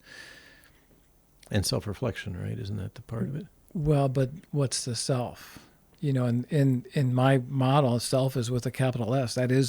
That's it. So reflecting on the self, as opposed to what am I having for dinner tonight, or some, I have this pattern, this habit I don't like. And we were touching gently on the issues of woke and Marxism and these various belief systems that are wrapped around a sense of disenfranchisement, and it's all. This is all kind of reductionist noise. It's an irrelevant divisionism of trying to split into these various interest groups. And when you take it to your logical conclusion, you end up with the individual, because we're all so radically different. I think so. In this model, I think we need to bifurcate science. Obviously, for all this technology, the model they have is awesome. For biology, it looks like it's the wrong model. There's very little evidence. There's no evidence that abiogenesis is the correct model, and there's nothing to show for our health. Okay, I would object to that. Okay. I think where you're going, I'm projecting, I'm inferring. Go for it. Is that let's see if I'm going to test this. Oh, sweet. I think what I'm hearing you say is there's two domains of inquiry. Let's take the word science out of it. Sure. And science is a form of structured inquiry with some agreed upon rules of engagement. And 200 years ago, those were different than they are now. Thank God. Okay. But where I'm going with this is that what you keep referring to is the success of technology, of technologists. Physical science, the physical part of and there is a part physics. And there's a part of biology, and to a substantial degree, that biology is molecular biology. Correct. There's a part of biology which is very technical. Sure. Mechanical. And mechanical. And and verifiable. Little robots. Yeah. It is demonstrable that A leads to B. They interact in these ways. We can discern those ways. We can look at the pharmacokinetics. 100%. We can look at the biochemistry. Correct. But none of that gets to these deeper issues of who we are, how we got here, why we're here, what does it all mean? So my son is asking me the same thing. I'm going through the IE biogenesis. He's like, Frank, what the fuck? Why? He calls me Frank, but he's like, why do you care so much about this? And I thought for a second, my answer was, gender affirming surgery on 5-year-olds. He's like, what? Because if that doesn't cause an ontological shock on just about everybody, we're worse off than I thought we were. And he was like, "What are you talking about?" I said, "Sean, I don't know how much I'm going to change science itself, but science is a substratum underneath everything in society. Correct. Currently, it's underneath academics, agriculture, medicine, our government, our entire society. Economics is essentially an effort to apply science to human 100%. Financial transactions. Maybe, and how am I tying that back into the gender affirming surgery? Maybe it's not such a good idea to have an ideological form of institutionalized atheism as a substratum for society. That's my point. Agree. So science may not even... Can I just pick at that just a little bit? Sure. The derivative of that logic, that science, quote unquote, this technical aspect of the world, right, is the substrata upon which everything is built currently. Marxism begins with atheism. The derivative of that, yes, it's an agnostic structure intentionally. Right. The derivative of that is this thing that I object to so strongly. If we only had enough data, we could model the world effectively and essentially enable a worker's paradise. That is the logic. The logic is, if we only collected enough data on everything, we could put it into a machine learning algorithm and derive a system for command economy management of the world that would give us the ability to enable this truly equitable workers' paradise environment of the command economy. You'll own nothing and be happy. Precisely, okay? And that can only be achieved by having this nirvana of enough data. And our problem, the thesis appears to be that if we had enough data on everything in the world, then we could come up, basically, to be blunt, if we had enough data, we could be God. Of course. Well, what Nietzsche said, after what I call postmodern science, I think in the late 1800s, we no longer need God. And he wasn't saying it in an atheist way. He's more saying it like you're saying, I believe, which is, with this paradigm we have in science, we can come up with a hypothesis for any particular thing. And this is, what's her name? Huvari, right? The chief science officer of the World Health Organization from Israel. This is his core thesis, right? That God is obsolete. Humans should now seize control of human evolution. And this is really where I'm at. It's not. I don't care about the molecular biology and changing that. It's like your models. You're not looking at the data. I mean, this reincarnation. No, it is an ideological framework. Correct. It is a belief system that if we only had enough data, if we only had enough information, and we're almost there, that we could optimize our technology to give rise to the fourth industrial revolution, the fusion of man and machine, right? We have to kill this. That is the belief system. Of course. That God is dead. And his book, one of his books is called Homo Deus. Man is God. Mm-hmm. Okay? That's the future that utter ignorance. The globalists are completely invested in. And transhumanism, which transhumanism is just one facet of this. I understand that, but this is the fusion of man and machine. When you understand the brain doesn't produce consciousness, it's a joke. How are you going to do transhumanism if the brain's not producing consciousness, which is what I'm saying. But they deny that that's the case. And they believe that whatever this epiphenomena is that we call consciousness can be replicated by machine. Downloaded and uploaded. Yeah. Yeah, forget it. It's the wrong model. That's kind of where I agree. It is going to lead to famine, major turmoil and catastrophe. Bureaucrats? Come on. They're good at what they do. Right. Yeah. That's why the gift, I think, if we look underneath the covers, there are many gifts from the COVID crisis. Sure.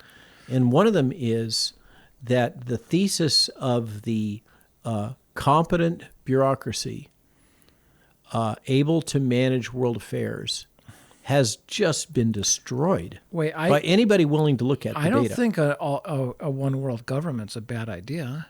You're being facetious. No, I think the United States Constitution should be replicated around the planet. We have a great Constitution. The United States Constitution is intrinsically decentralizing. Correct. Well, sure. And I don't know how you would make like a hierarchy that, because the states have the power. See, I disagree. You don't want no. I don't think the U.S. Constitution should be replicated. I think the U.S. Constitution is a artifact of a culture and a time, and it is a structure created to enable a decentralized group governance. It's probably arguably the best one currently available. But does that mean that it can't be improved? Oh, okay. Does it mean so? Well, you get my point. I'm saying my point is that it gets back to this logic of the centralization versus decentralization. That centralization is intrinsically anti-innovative.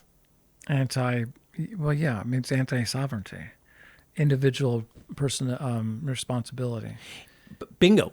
And as we were talking earlier in the first segment, only about between 5 and 25% of the population want to be free.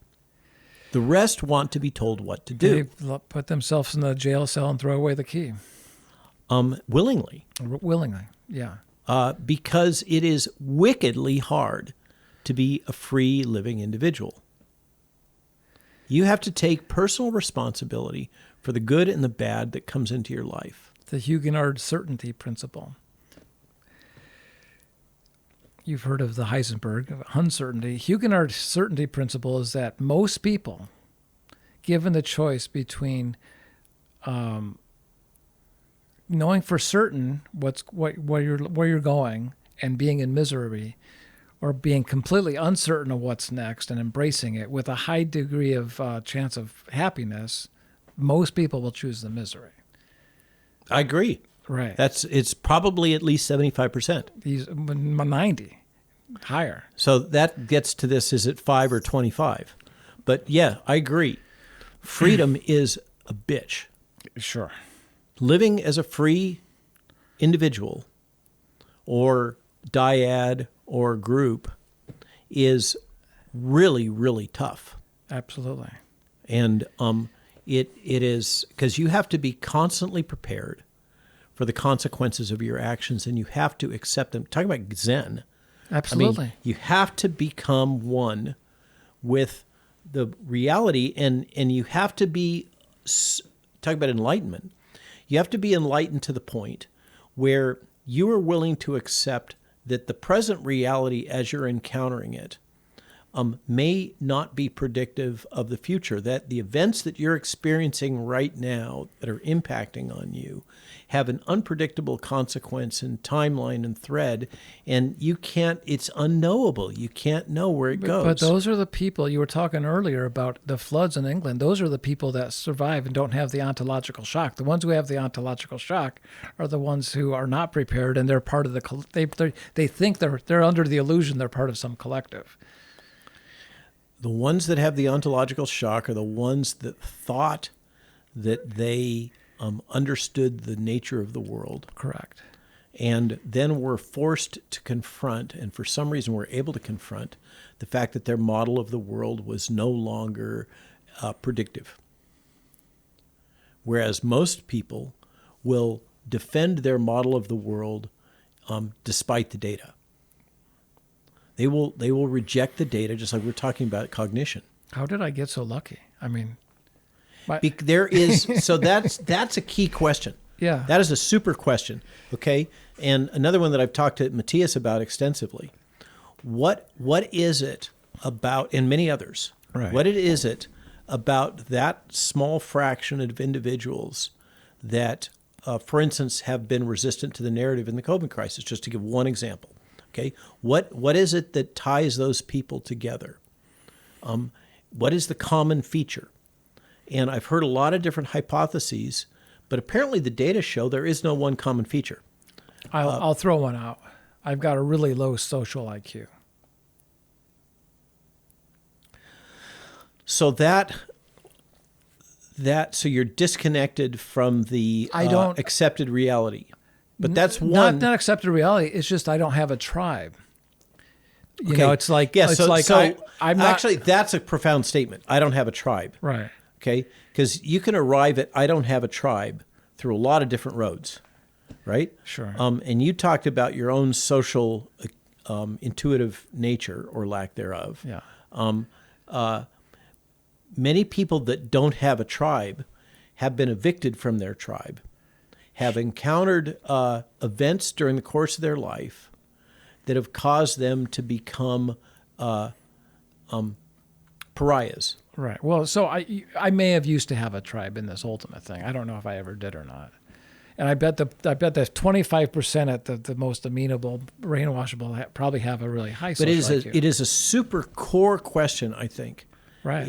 And my understanding is that social science has not found an answer. Psychology has not found an answer of what is it that is there a characteristic or a suite of characteristics that you could use as a social scientist or as a CIA officer or disinformation specialist or whatever, social engineer to predict the ones or create them that would, if you wish, that's generally what they don't want is more of those people, right? Well, They want more passive compliant. Right. I'm talking about our side. We need to create an army. So on that thread, that's a different thread. let me go there in a minute.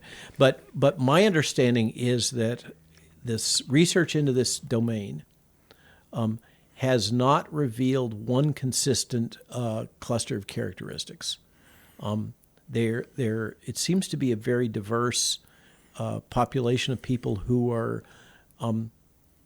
but you're probably right, most of them are probably outsiders in one way or another, for whatever caused them to be outsiders. Sure. But I want to get on something else you said a moment ago. In my view of the world,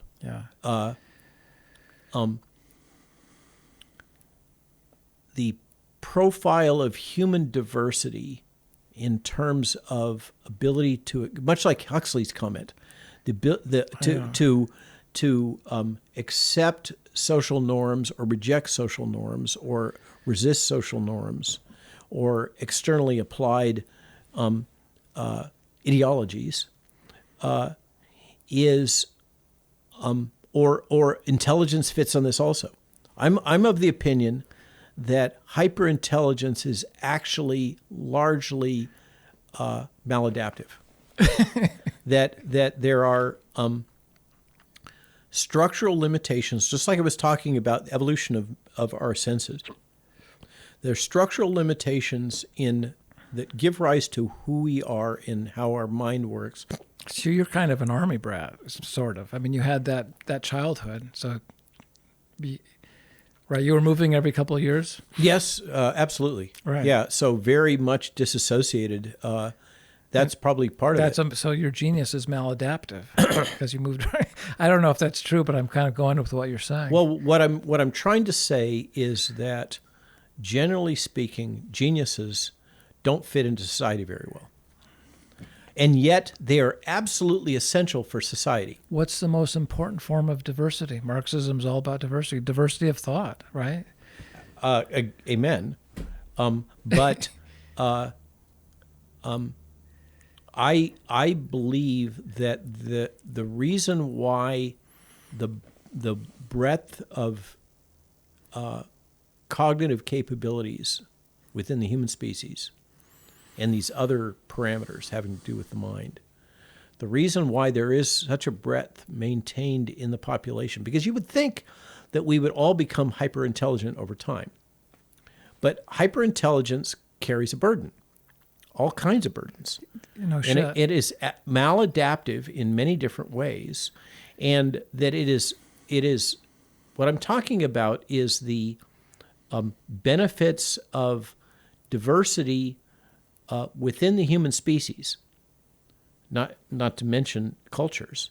And this is another part of what's intrinsically wrong about the logic of Marxism, is that, and it's strange. It's a strange paradox that Marxism and wokeism and many of these other related cluster of ideologies espouse a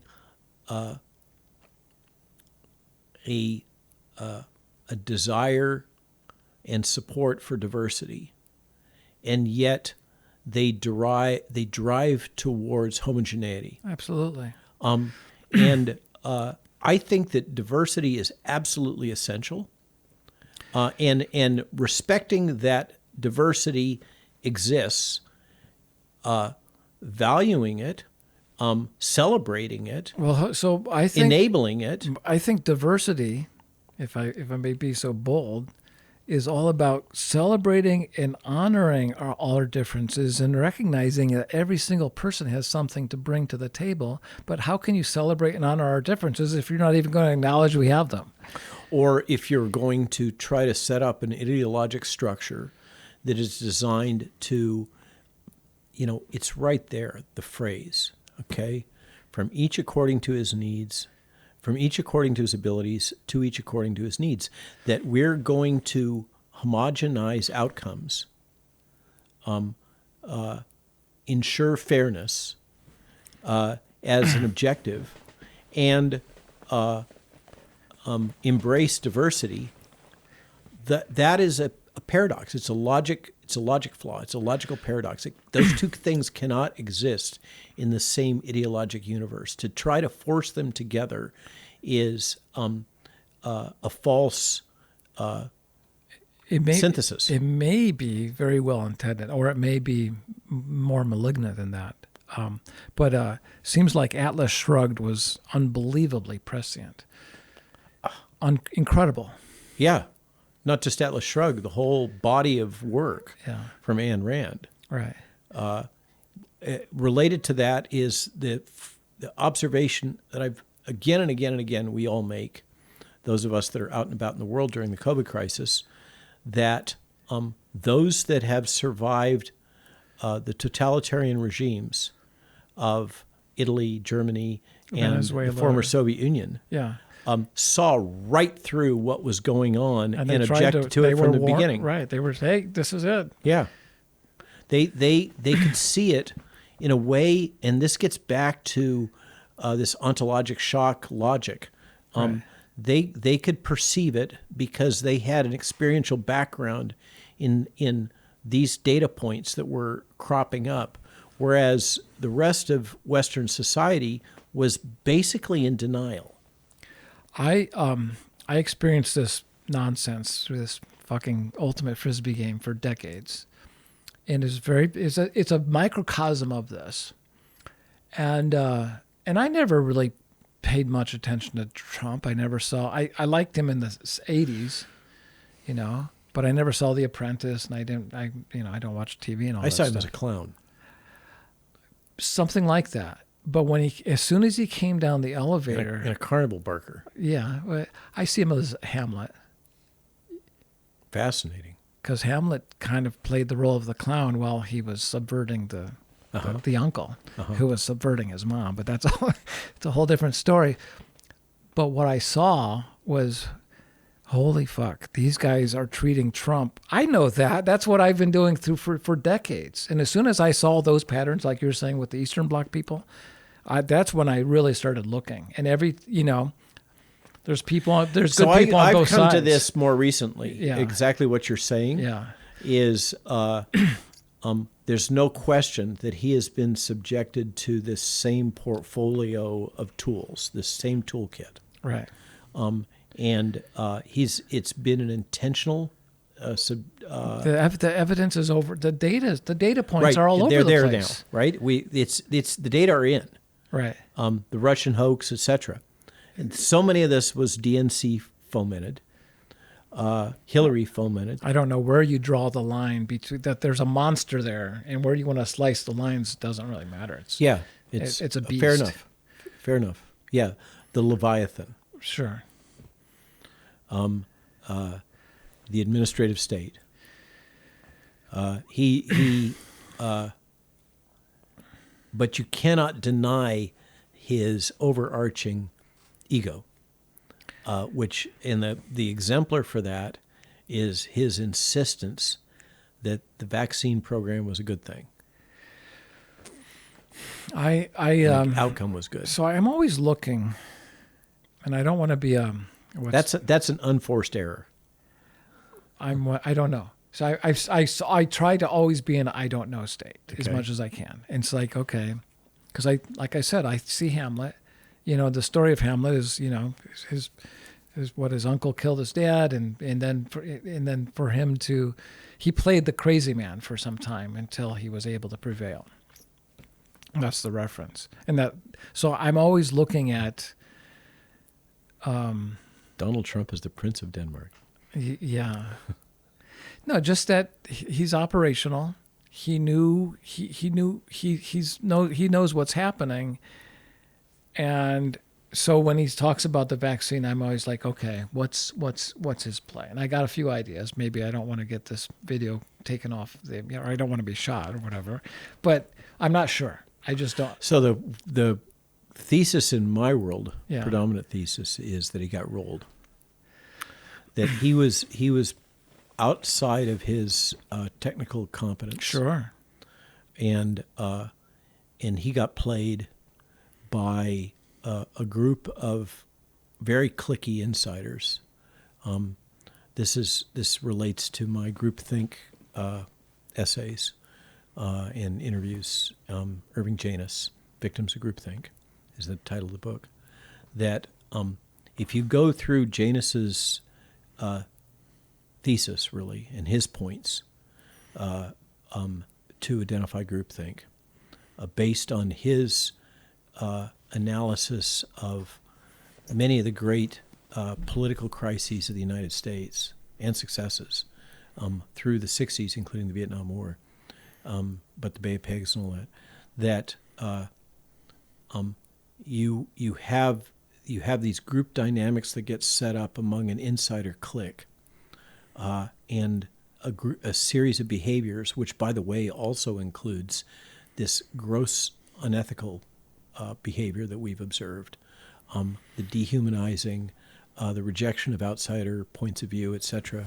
All these things. Life, yeah. And so if you walk down Irving Janus's points to allow you to identify groupthink when it's occurring, they're all there. And Trump allowed himself, out of, I think, largely ignorance and perhaps naivete and a lack of awareness of how crucial those decisions were at that point in time in February of 2020, January and February of 2020, that he because we had this beat by March. I was just reviewing. There's a Swiss propaganda project that is, of course, demonized by Wikipedia, that has a timeline of the events through March. Yeah. All the data were in then. Right. It's all there. I have a friend, a doctor, and I told her, because I was following, I'm just a Frisbee player.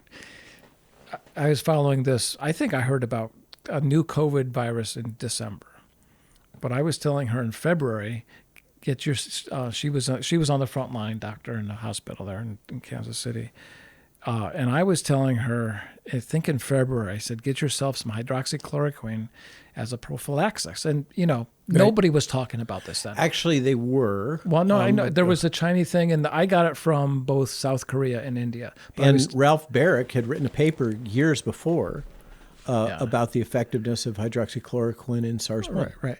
Point is 3 weeks later after I sent her this email, Trump mentions and all of a sudden, bam, it's all this, all these misinformation and disinformation things. So it was actually Zev Zelenko. The cascade of events was that Zev Zelenko wrote a letter to Trump, which he read. Right. So that's where he got the information.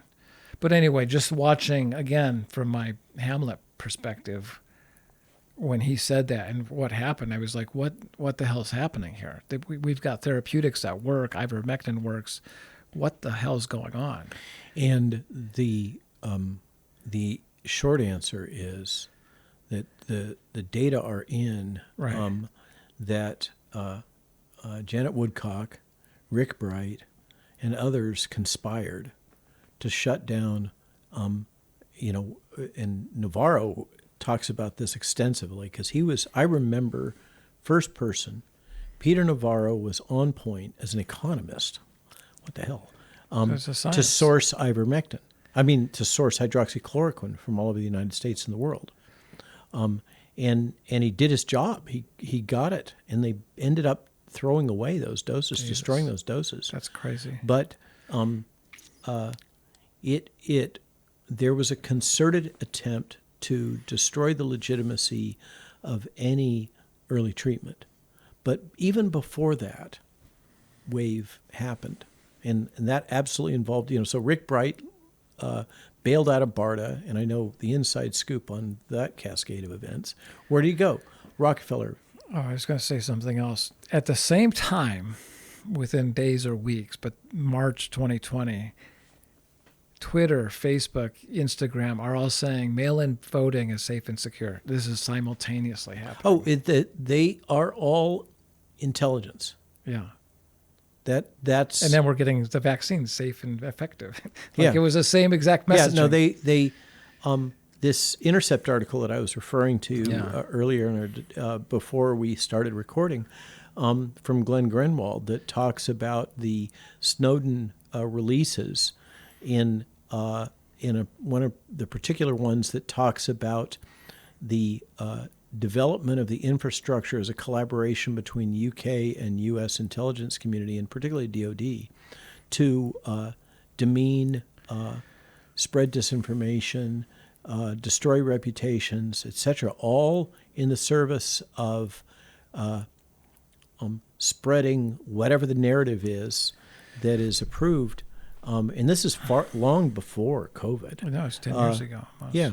And it lays it all out and lays out the interactions between the intelligence community, these tools that they built, and Twitter, Facebook, LinkedIn, that whole portfolio. These people are and corporate media. They're extraordinarily good at what they do. Unbelievably good. They've been working on it for decades. This is modern fifth generation warfare. You know how long after you're watching turn a TV before you go into alpha state?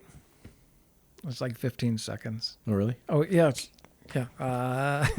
Then you put Rachel on. It's just there's a reason she gets 30 million or whatever. I mean, every little eye inflection or the eyebrow or every little subtle nuance is a form of editorialization that you don't get in a printed article. I mean, she's good at what she does. Yeah. So back to going full circle here. I was going somewhere with this, I think, before the break. I in this existential view, I guess, I don't want to see. Worldview implies that this is real, and of course, you are definitely talking about existentialism in many ways.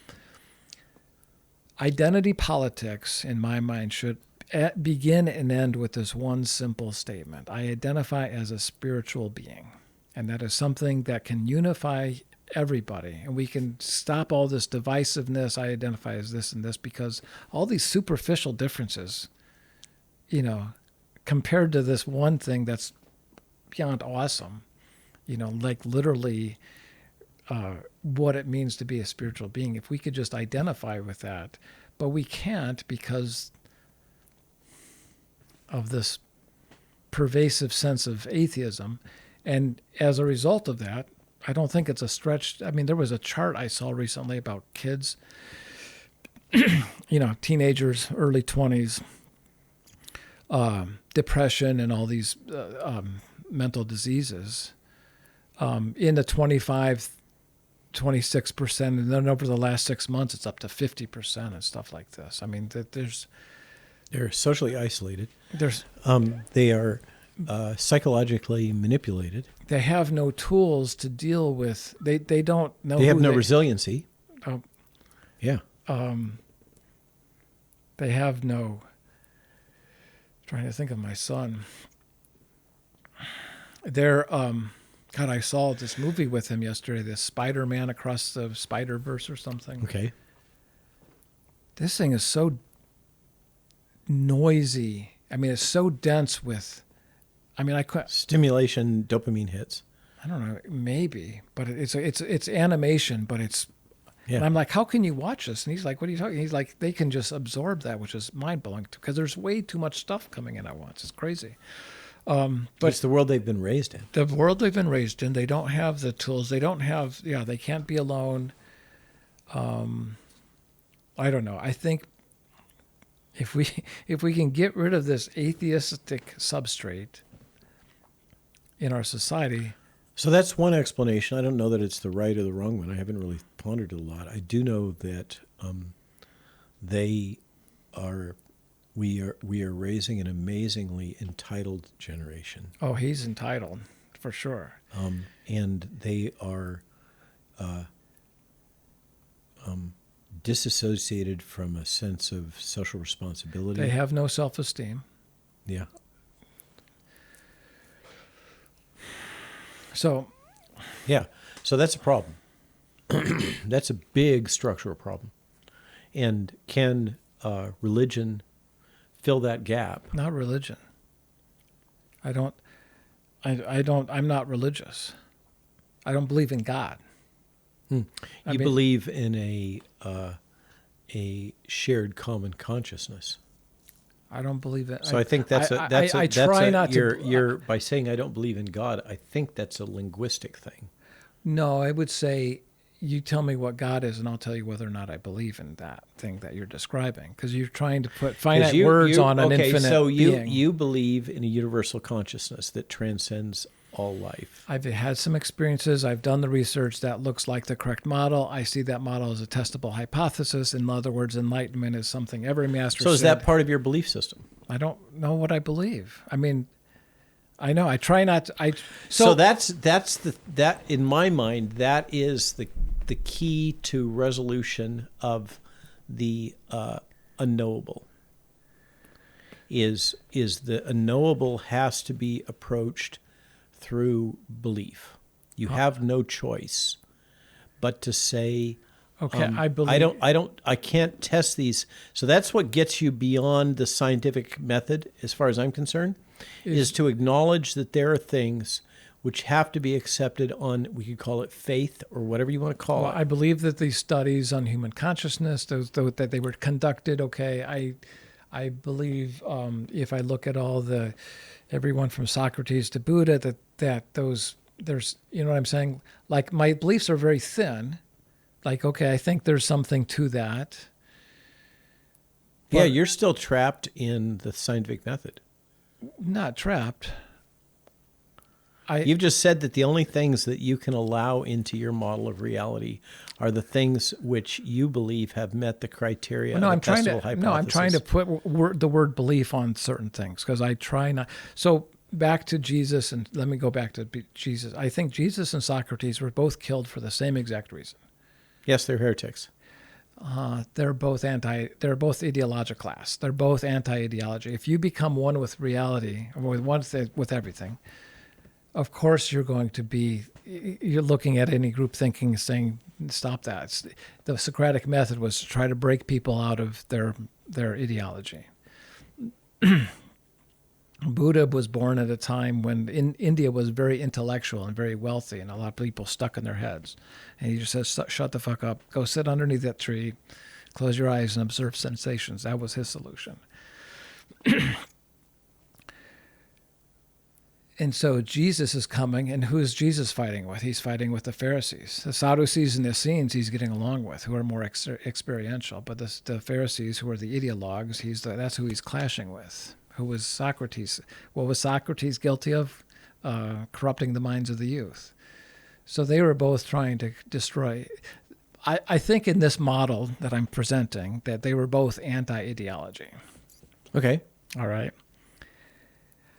And to all my dear Christian friends out there, and I consider myself a Christian, I consider myself a scientist. And scientists will say, you're not a scientist. It's like, who the hell are you to tell, some academic, you're not a scientist and you're not a Christian because you don't believe. No, I don't believe in it. Don't believe that.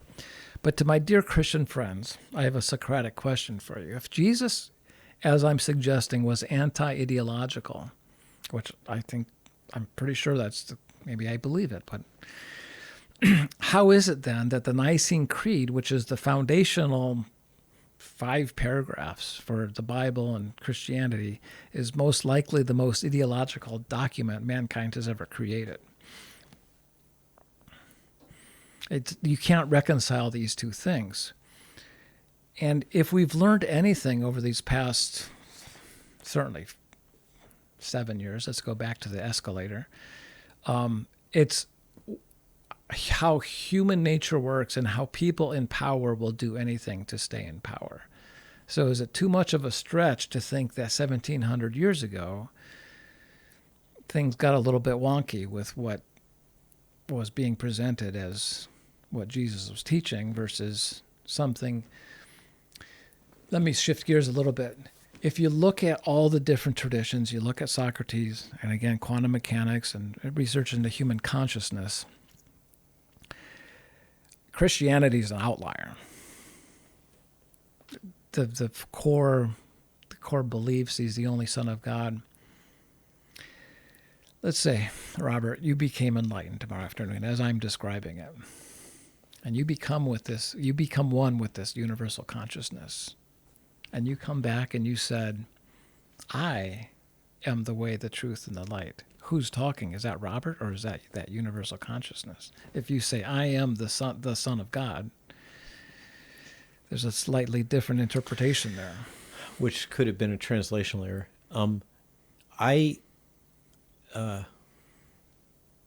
So this is, you just touched on a question that's been bothering me a lot lately. The dualism,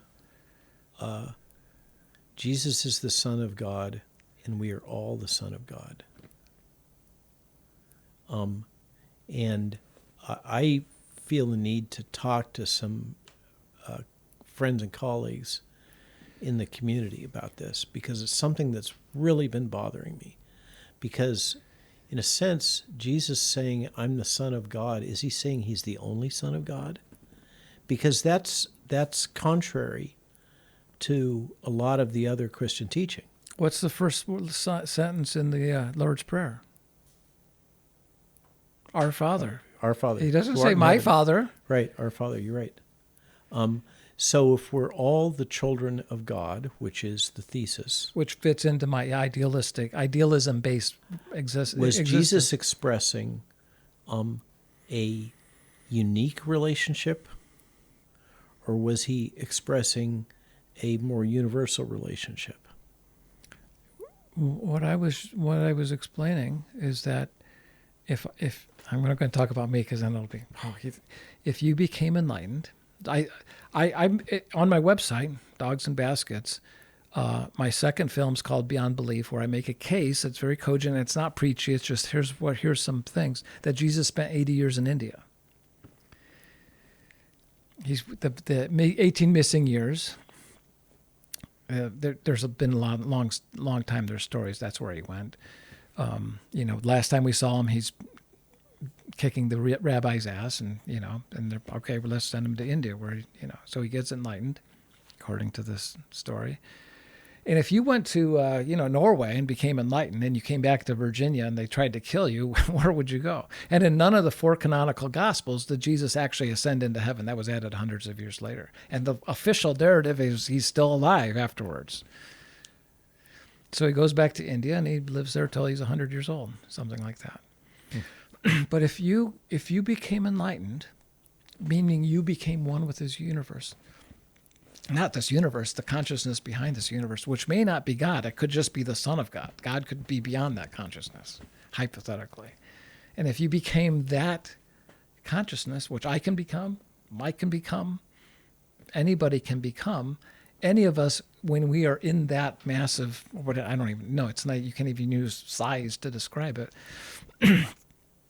Any of those people who did accomplish that, Krishna could have said, I am the Son of God. Buddha could have said, I am the Son of God. They wouldn't have been contradicting each other. They wouldn't have been committing blasphemy. It fits the model, right. A model that's supported by quantum mechanics. Right. So this for me is one of the reasons why I want to go back and read the New Testament is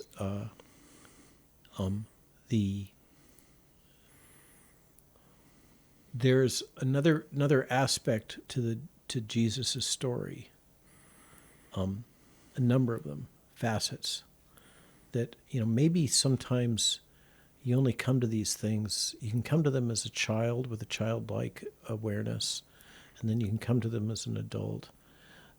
Jesus' story is the hero's journey. Sure. And it's a variant of the hero's journey. It's the hero's journey version where he returns with the knowledge after trials.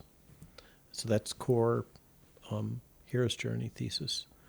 And then he is betrayed. In the classic hero's journey, the hero returns with the knowledge derived from his trials or her trials, the experience, in the dark period of darkness that's often associated, etc. And then obtains, you could call it some form of enlightenment, some new knowledge that they bring back to their culture from whence they derive. Any trips coming down the... hold on. Plato, I wouldn't say predicted or prophesized. Plato forecast the death of Christ 400 years before it happened in the allegory of the cave. Yeah. Yes. Yeah, no, the allegory of the cave is absolutely part of that same storyline. Correct. But the journey is outside the cave and back in. Right, exactly. That's the hero's journey, is outside of the cave, experience the trauma of outside the cave, and then come back in. And one of the resolutions is the hero's embraced with a new knowledge that he's brought back to the populace. And another one of the variations is the hero is betrayed and rejected.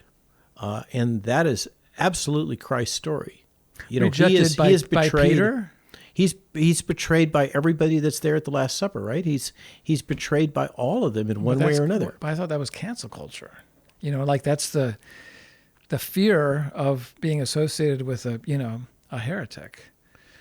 Whatever it is, yeah. It is a repeated storyline in throughout human history. Which I suggest means that it's speaking to something fundamental about human nature. But you're on a hero's journey. I'm intensely aware of it, and also, aware of the pitfalls, such as the cult of personality. One of the things that drives me nuts about some of my colleagues is they seem to be proceeding in making the same mistakes that have been made throughout history and completely unaware they're doing it. Oblivious. Yeah. Oblivious. Let me throw something at you here about this idea that Christianity is highly ideological. I mean, what do ultimate Frisbee, Christianity, and science have in common? They're all ideological. When you look at how ideologies and groupthink kind of play off of each other, and they kind of create a life of that dynamic is a life of its own. Which Matthias would call mass formation. Sure. Well, what's the groupthink, mass formation, ideology? I think those are all the words for the same thing. They're touching the same beast. Yeah, for sure. It's the blind man and the elephant. Where is the world at right now if the Nicene Creed wasn't written? I mean, you get my Socratic question. It's like, if that's really radically ideologically separate from what Jesus actually taught, I mean, just think of all the forces that have been in play for 1,700 years against that I mean, I see this. I've a great many Christian friends in the 5G warfare, whatever movement you want to call this. It's not left right anymore. And I see some triumph. Some, I don't know how it's going to happen, but I see the Leviathan defeated. Let me put it that way. And when that happens, from your lips to God's ears. Oh yeah, you're not the first to say that. But I've never been so optimistic. But let's say the Leviathan is going to be defeated.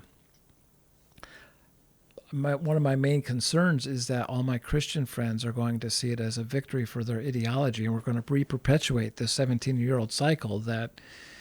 You get my question about the. It's like, can we? This gets to the logic of the fourth turning. Yeah. That there's this temporal generational recapitulation. It reminds me of the social movement. This Star Trek episode where they're locked in this fight for eternity. This must have been from TNG. Yeah, no. With Q? No. Okay. Q, are you talking about QAnon again? No. No, the original series, okay. There was like this guy, and I think it was one had a beard, but they were identical twins or something. But yeah, it's sort of like, I'm jumping that gun on this, what you're saying, but like, it's like almost we need that to burn for infinity, these forces of good or evil. Christians look at the Leviathan and say, well, that's evil, therefore our ideology is the right one because we're on the side of good. It's like, no, all ideologies are an affront to human free thinking. They all incarcerate. They're not. Jesus would not have promoted bigotry or divisiveness or wanted people to be incarcerated. So your thesis is that we have to transcend ideology. Absolutely. So this gets to... This is 6G warfare. Getting rid of the ideologies. Yeah, so that I've been pecking away at this a little bit for a while. And that's the thrust of the book, The Lies My Government Told Me and the Better Future Coming. What is that better future? And in talking to various people about what a better future might be from all over the world, what I find is that they're very constrained by what they have previously experienced. It's really, really hard. It's wickedly hard to imagine a different future from the ones that have preceded us. It is perhaps the biggest intellectual challenge anybody could take on. And what I find is that repeatedly people fall back on old thought patterns, old solutions, again and again and again. So just to illustrate the point, if you imagine a decentralized world of intentional communities, so we're getting back to Galt's Gulch, okay? A decentralized and an intentional community, which is from Atlas Shrugged, right? An intentional community can be of a wide variety of sizes. It's not defined as a given size. It could be defined by an ideology. An intentional community, an intentional community is a very it's very, it doesn't, that term does not carry with it specificity in terms of the nature of that community. It's just I want to say agnostic term. It has no intrinsic bias. So if we imagine a world of decentralized intentional communities interacting with each other, perhaps tunneling within a globalized command economy environment as a fallback option in the event that the globalists have their way. Okay. All right. If you challenge people about that, and a lot of folks that are in the kind of alternative thought space really like that idea. They like the idea of decentralized intentional communities that reflect their regional culture or their regional biases or ideas. And then you say, okay, but in order to be successful and to take humanity to a higher place, we have to be able to communicate with each other. We have to be able to interact with each other. We have to be able to engage in commerce with each other. We have to have tokens or whatever to exchange because barter is too inefficient. And all this requires communication channels. Oh, yes, absolutely. We need our own internet. Well, okay, that's not very practical, but imagine we do. Imagine that we go towards the newly envisioned blockchain-based Web 3 or Web 4, whatever you want to call it, okay? Where each transaction has a token associated with it that it makes it verifiable. And one of the visions is that in this new web, the information its location is decentralized. So everybody's computer has a small fraction of this new World Wide Web, okay? And they're all able to access each other and reassemble rather than having the massive servers Google has in Atlanta and everything. Okay, so imagine that's true.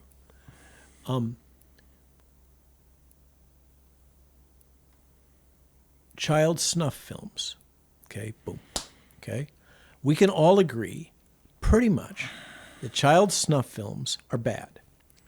And in a decentralized, of good or bad, in a decentralized information ecosystem like that, yeah, you always will have the risk of having some fragment of a child snuff film on your computer.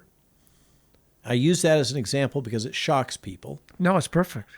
It is the most. I mean, it used to be for the people that were debating cultural relativism. It used to be that clitorectomy was the universal example that we could all agree on was absolutely beyond the pale in terms of cultural norms. Right. And now it's been normalized, basically, with it's so transgenderism. It's so far down from right. From So child porn snuff films. Most people would say, nope, I don't want anything to do with that on my computer. And as soon as you say that, then you have to have censorship.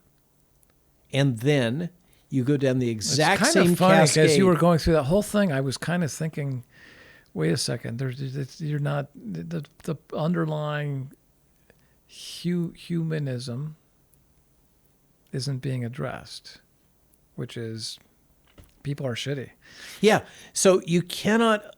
So this is why I love this example in describing this hypothetical Galt's Gulch, network of Galt's Gulch, right, globally, is you have to have communications and you have to have some tokenism that gets into the cyber world, cyber currency world, and you have this problem that no matter how you approach it, you must have some form of censorship, and you end up, who's going to be the censors? I'll do it. Right. Okay. Exactly. Yeah. Every time someone says... and then, so that I love this example because then, so I've drawn this out of people, in conversation. Yeah. So how are we going to build a censorship capability? Well, let's set up an academic think tank. I'm right. Like, boink. We're right back to the same place we're at. It is really hard. That's what I'm trying to illustrate, is it's really, really hard to think about a true New World Order that is unlike anything that humanity has experienced in the past, and yet we must go there in order to realize the full potential of the human species. And this is what I'm proposing. A world based on spirituality, all biology. I get what you're saying about the molecular biology. I agree with that. Maybe science doesn't change at all. But the idea that we have a model that says all biological creatures, check this out. All biological creatures are spiritual. What does that mean? And someone will say, well, Frank, what does spiritual mean? I go, okay, tell me what gravity is. Tell me what electricity is. Tell me what light is. Tell me what magnetism. We don't know what any of those are, but we can talk about them. But nope, we can't talk about spirituality. What is spirit? What is light? Spirit, if spirit is energy, we can never create or destroy energies. That means life's eternal. Isn't that what Jesus said? I agree that the logical derivative of this conversation thread about there being some sort of a transcendent consciousness is that it opens the door for us to meet our potential. To meet our potential, yes. Somehow we have to go there. Somehow, if we are to meet our potential, we have to come to terms with this. With who we are, what we are, and our interconnectedness. So back to the whole reincarnation being the and we have to come to terms with the fact that the logic of reincarnation may actually have merit. Oh, this is where I was going. So right here at university in town, Ian Stevenson wrote 8 volumes of books on anecdotal, but ideologues are going to say, well, that's anecdotal. No, these are data points. 8 volumes of data points, and you can look on YouTube. There's James Leininger, Cameron McCauley, Luke Ruhlman. There's any number of videos of small children who James Leininger or Chris Leininger? James Leininger. Okay. He was a when he was 6 years old, he's starting to tell. Chris Langren, I think, is who I'm thinking of. James is 6 years old, and he's telling his mom and dad he was a World War II fighter pilot, and he was able to go to photographs and say, "That's Bob, that's Jimmy." Like, there's these anecdotal stories of these kids. Apparently, the story goes is you may remember your previous birth up until you're, as you start to get more and more entrenched in this 3D existence, you forget your previous birth. But the evidence out there is fairly overwhelming. To the rationalist, I like to say, well, that's completely irrational. I like to say, okay, do you believe in the square root of -1? If we didn't already have irrational numbers, they wouldn't have called these imaginary numbers. There's nothing more irrational than the square root of -1. Well, we turned this axis and this plane. No, it's completely irrational. That's fine. You can solve equations you can never solve with any other way than the imaginary number. I get that. But it's nonsensical. It's irrational. It's unbelievably irrational. In fact, Schrodinger's waveform equation couldn't be solved without that. But it's okay for you to accept square root of -1, no problem. Reincarnation, there's no evidence for that. I mean, the evidence is overwhelming. It's an article of faith. No, there's it's an article of faith that it is irrational. And oh, right, correct. Right, they won't even look at the data. Same. It's part of the. It's an ideological firewall. Just so. Yeah, but for anyone who looks at it, it's overwhelming. Point being, we are ruled by, if nothing more, it's fear. If you have no fear of death because you know that life is eternal and you just keep going and going and going, they won't be able to control us like they are.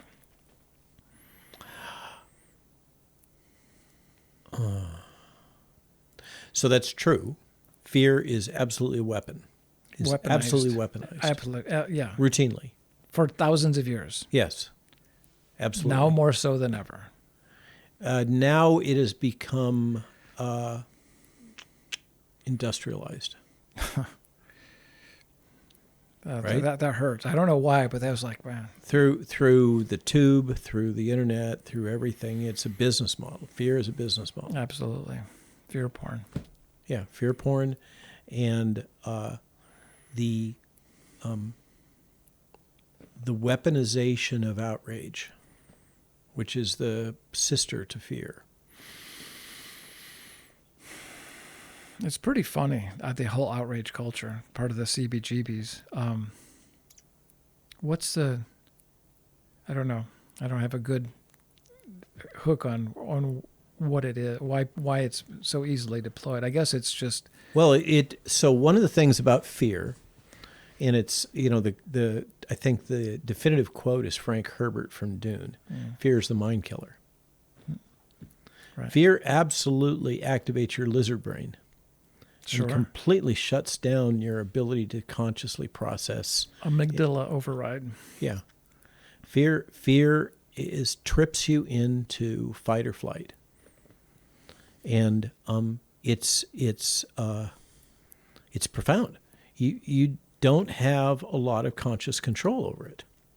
All the vessels in the frontal lobes get constricted. There's no blood going to. Well, I don't know about that, but no, that's part of the amygdala. Is it how it works? Yeah. So there's no question. I'm not a neuroanatomist, so a neurophysiologist. Talk to Sam Harris. But there's no question that fear is the mind killer. Right.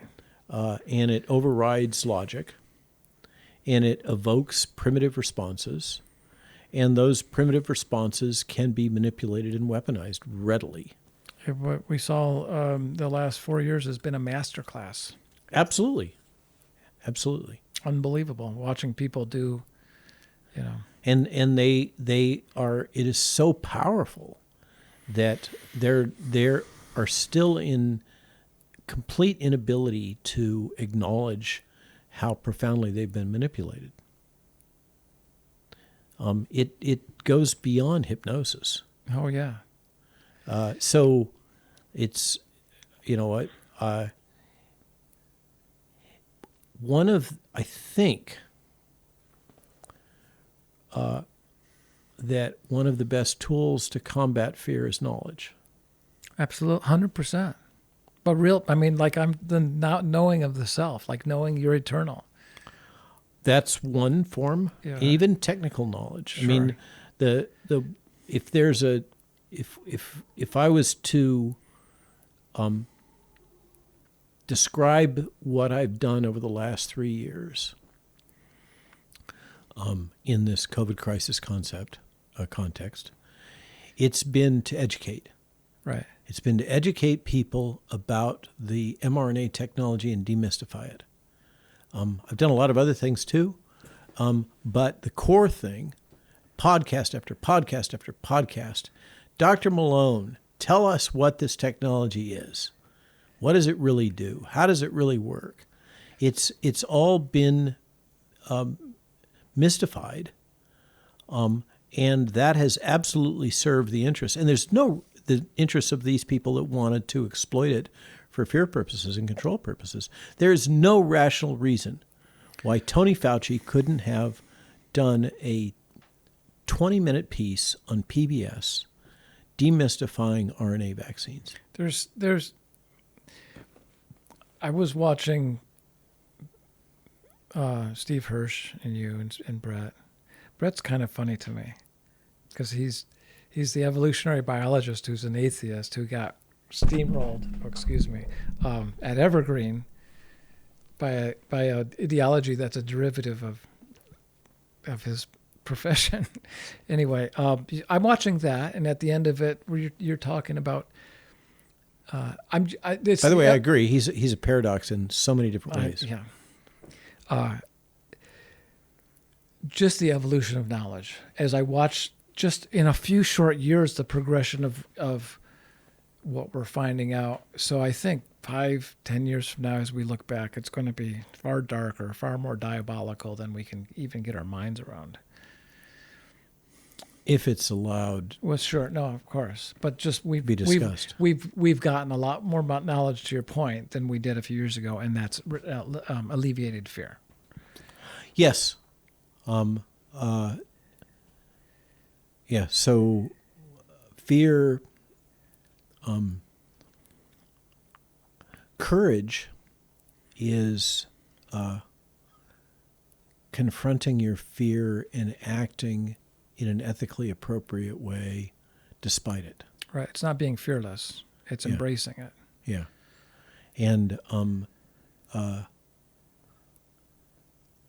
the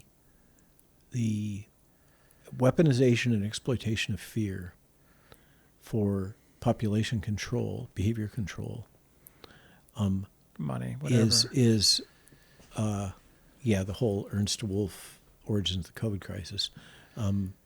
Is it really all just about finance? The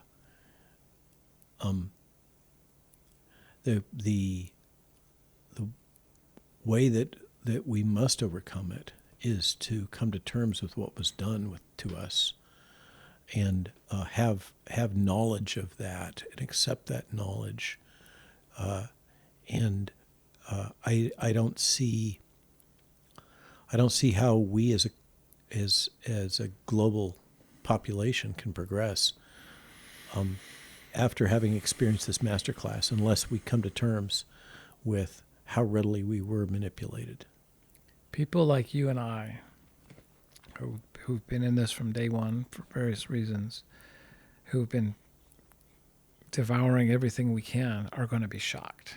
And all we can do is have compassion for the people who just have no idea. And they're going, and when the truth bomb hits, the ontological shock for these people is going to be devastating. Or not.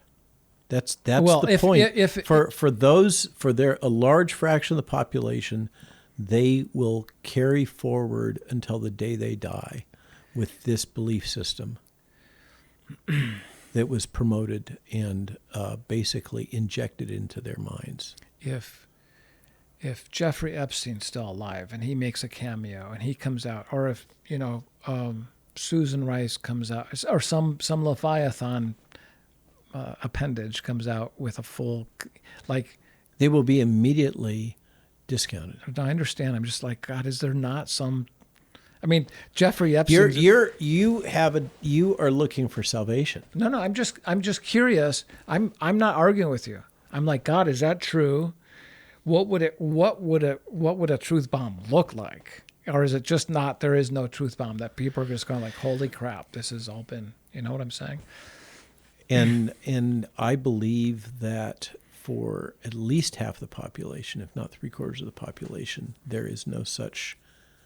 There's no of sufficient power. There's no nuclear bomb that is going to light up consciousness in this generation. Well, the way I look at it is that science has robbed humanity of its soul, and it's time we take it back. I agree with that, and I also assert that what has happened in a so I wrote this Substack yesterday, I think it was, talking about the COVID crisis and ethics. And just to give a little backstory on that, how that happened, because it relates to the stuff we were talking about before. Simone Gold called me from American Frontline Doctors. Right. And we had previously had discussions, because she's going to have another rally at the end of this year, end of this month, where we go to the Supreme Court steps, just like with the original one. Right. And so when we had, there's going to be a bunch of speakers, and it was logical. Robert's going to talk about the RNA technology. Fine. I told you I was going to take you outside of your shtick. Yeah. And then she called me 2 nights ago, and she said, I want you to give a second talk. Are you willing to give a second talk? Well, Simone, what do you want me to talk on? You're one of the only physicians who sees the big picture. I want you to talk about the overall big picture arc of the COVID crisis. And so I said, okay, fine, I'll do that. Thank you very much. I'm flattered. And then I said, oh, shit, what am I going to say in 20 minutes? Right. How do you describe the COVID crisis, soup to nuts, in 20 minutes? James Lindsley did it. James is very good. Yeah. So I did this thing of just loading it into the subconscious and going away and worked on the tractor and did farm chores. And suddenly it hit me. Every one of these ontological shocks, these shock events that I've experienced, has been about ethics. This is 1989, right? Your PTSD, wasn't that? Yes. That was ethics. Yeah. And actually, one of the big ontological shocks there was realization that science was deeply corrupted, and scientists were not necessarily the benefactors of humanity that they were. The paragons of virtue that you thought they were. Right. Having been at the Salk with multiple Nobel laureates there, and seeing most of them were shitheads, competitive with each other and twisted people. Narcissistic, arrogant, and the whole 9 yards. So I suggest that one of the things that's happened is that the utilitarian logic that underpins the intelligence community, that the ends justify the means, that assassinations, regime change, all these manipulations of elections, all the stuff that they routinely do, are justifiable in support of imperial America, basically. That in order to sustain basically our standard of living, these behaviors and actions are acceptable. They're acceptable within this cohort that we call our intelligence community, spying on people and all the kind of things they do, honey traps, all the stuff that they do. Epstein. And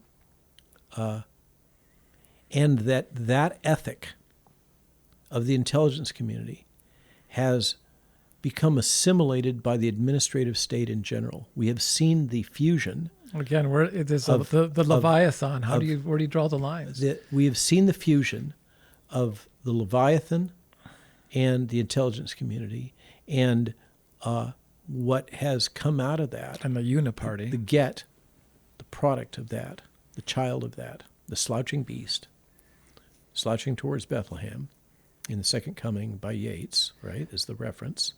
The slouching beast, product of that fusion of the intelligence community and the administrative state, or Leviathan, is basically the assimilation of the ethic that the ends justify the means, and the complete abrogation of any other ethical principles. Any other ethical principles are now obsolete. They are rejected. They are not useful. They're a nuisance. And they're an inconvenience. Right. And that's what's happened, is the overarching arc of the COVID crisis is, in my opinion, a cascade of events in which ethics have become obsolete and completely disregarded under the logic that this is such a lethal pathogen, the promoted logic, which always drove fear. This is such a lethal pathogen that any public health measures believed to be effective by the anointed apparatus, high priesthood of the public health elite was acceptable. And the wholesale bypassing of First Amendment, the willingness and on just a whim to destroy people economically, destroy their businesses, to constrain them, to shut down churches, all of that. To jab everybody in the DOD. And every working soul, if they could have got away with it, right. With a product that was a complete breach of well-established medical ethics, neither safe nor effective, was all justified. Ethics and the ethical norms that have been developed over decades and decades and decades, thousands of years, Hippocrates, are obsolete. And thou shalt do no harm. And that is the story of the COVID crisis, as far as I'm concerned. Well, like you said, there's a silver lining here. We learned a lot, and we have this experiment in self-governance that all of a sudden people are realizing, wait, we're supposed to participate? Like, there's a reawakening of what it means to actually participate in this. That's the hope, is the rekindling of an awareness that was on the rocks of this gift that was given to us. Sometimes you need to be brought to the precipice before you realize how close you are to losing everything. Yeah, or you have to sink to the lowest point before you can rebuild. Yeah, so, I like to close on these things with something positive. And when I had to speak at the Lincoln Memorial, that fateful freezing January, I almost made it, but it was too too cold. It's bloody cold. Jill's standing beside me, my wife, with tears streaming down her face, not because she was emotionally overtaken, but because it was so damn cold. It makes her eyes water. Any case, my speech was integrity, dignity, and community. Tried to boil it down. The teaching is, if you want to reach people, you got to have 3 points. 3 is the number, and the number is 3. That's my number. It's the number. 3 points. And integrity is what has been lost. The willingness to lie and deceive and mislead and all those kind of things. Respect for human dignity was just completely destroyed. Obliterated. Yeah. And community, the underlying cause in the community part. So the dignity part comes from a biographer of Archbishop Moynihan, I think is his name, the dissident in the Catholic Church who outed the financial and pedophile scandals. And he stressed that the core of the Catholic teaching was really about respect for human dignity.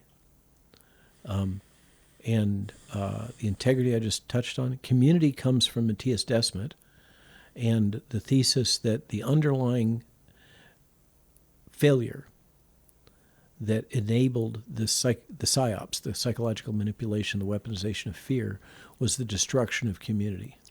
I wanted to let me take the ball and run with it, which is that I think when everybody realized, you ever read the Sneetches to your grandkids, Dr. Seuss? Sneetches is a perfect metaphor, allegory for what's going on the planet. That the Sneetches, there was a Star-Billy Sneetch and the Starless Sneetch, and some huckster came into town and was selling stars to the ones that didn't, and then Star-Off machine. And at the end, they realized they'd all been played. And I think when people realize we've all been played and that we are more alike each other than the differences, which are just minuscule, and realize that we've allowed ourselves to be played, I think we're going to have a big fat party.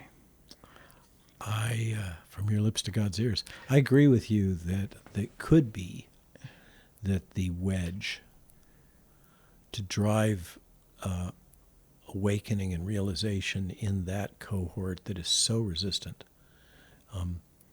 is the reveal that they've been psychologically manipulated.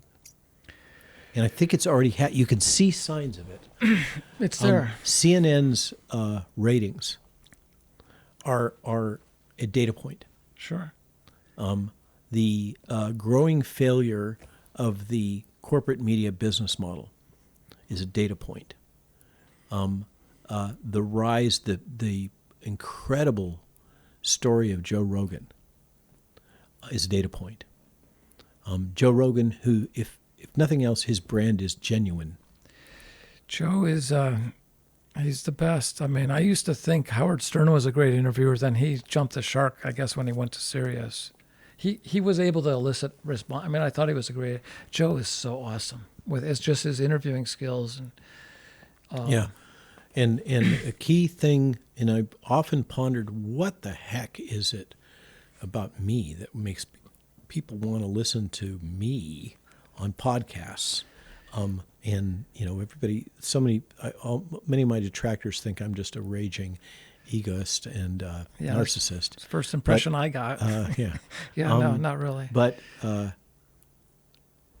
it's perplexing. And I think that one of the key things is I'm perceived as being genuine. I think it's the common tie between me and Rogan and many others. People resonate with authenticity. Yeah, and they're desperate for it. Sure. But let me wrap this up because you got to go and don't want to make Jill pissed off. So got to go get hay. Yeah. Got to feed the horses. I want to thank you so much. I want to tell people to watch my new Ultimate Frisbee documentary. It's only 38 minutes long. It's at the look on Dogs and Baskets at the Zen of Ultimate link and see a 63-year-old man destroy the sport. I want to thank Tiara Romero, who did the documentary, and AJ Merriman and Johnny Bansfield, who were had the balls to deal with a pariah. So thank you so much for your time. This has been incredible. Well, thanks for coming here to the farm.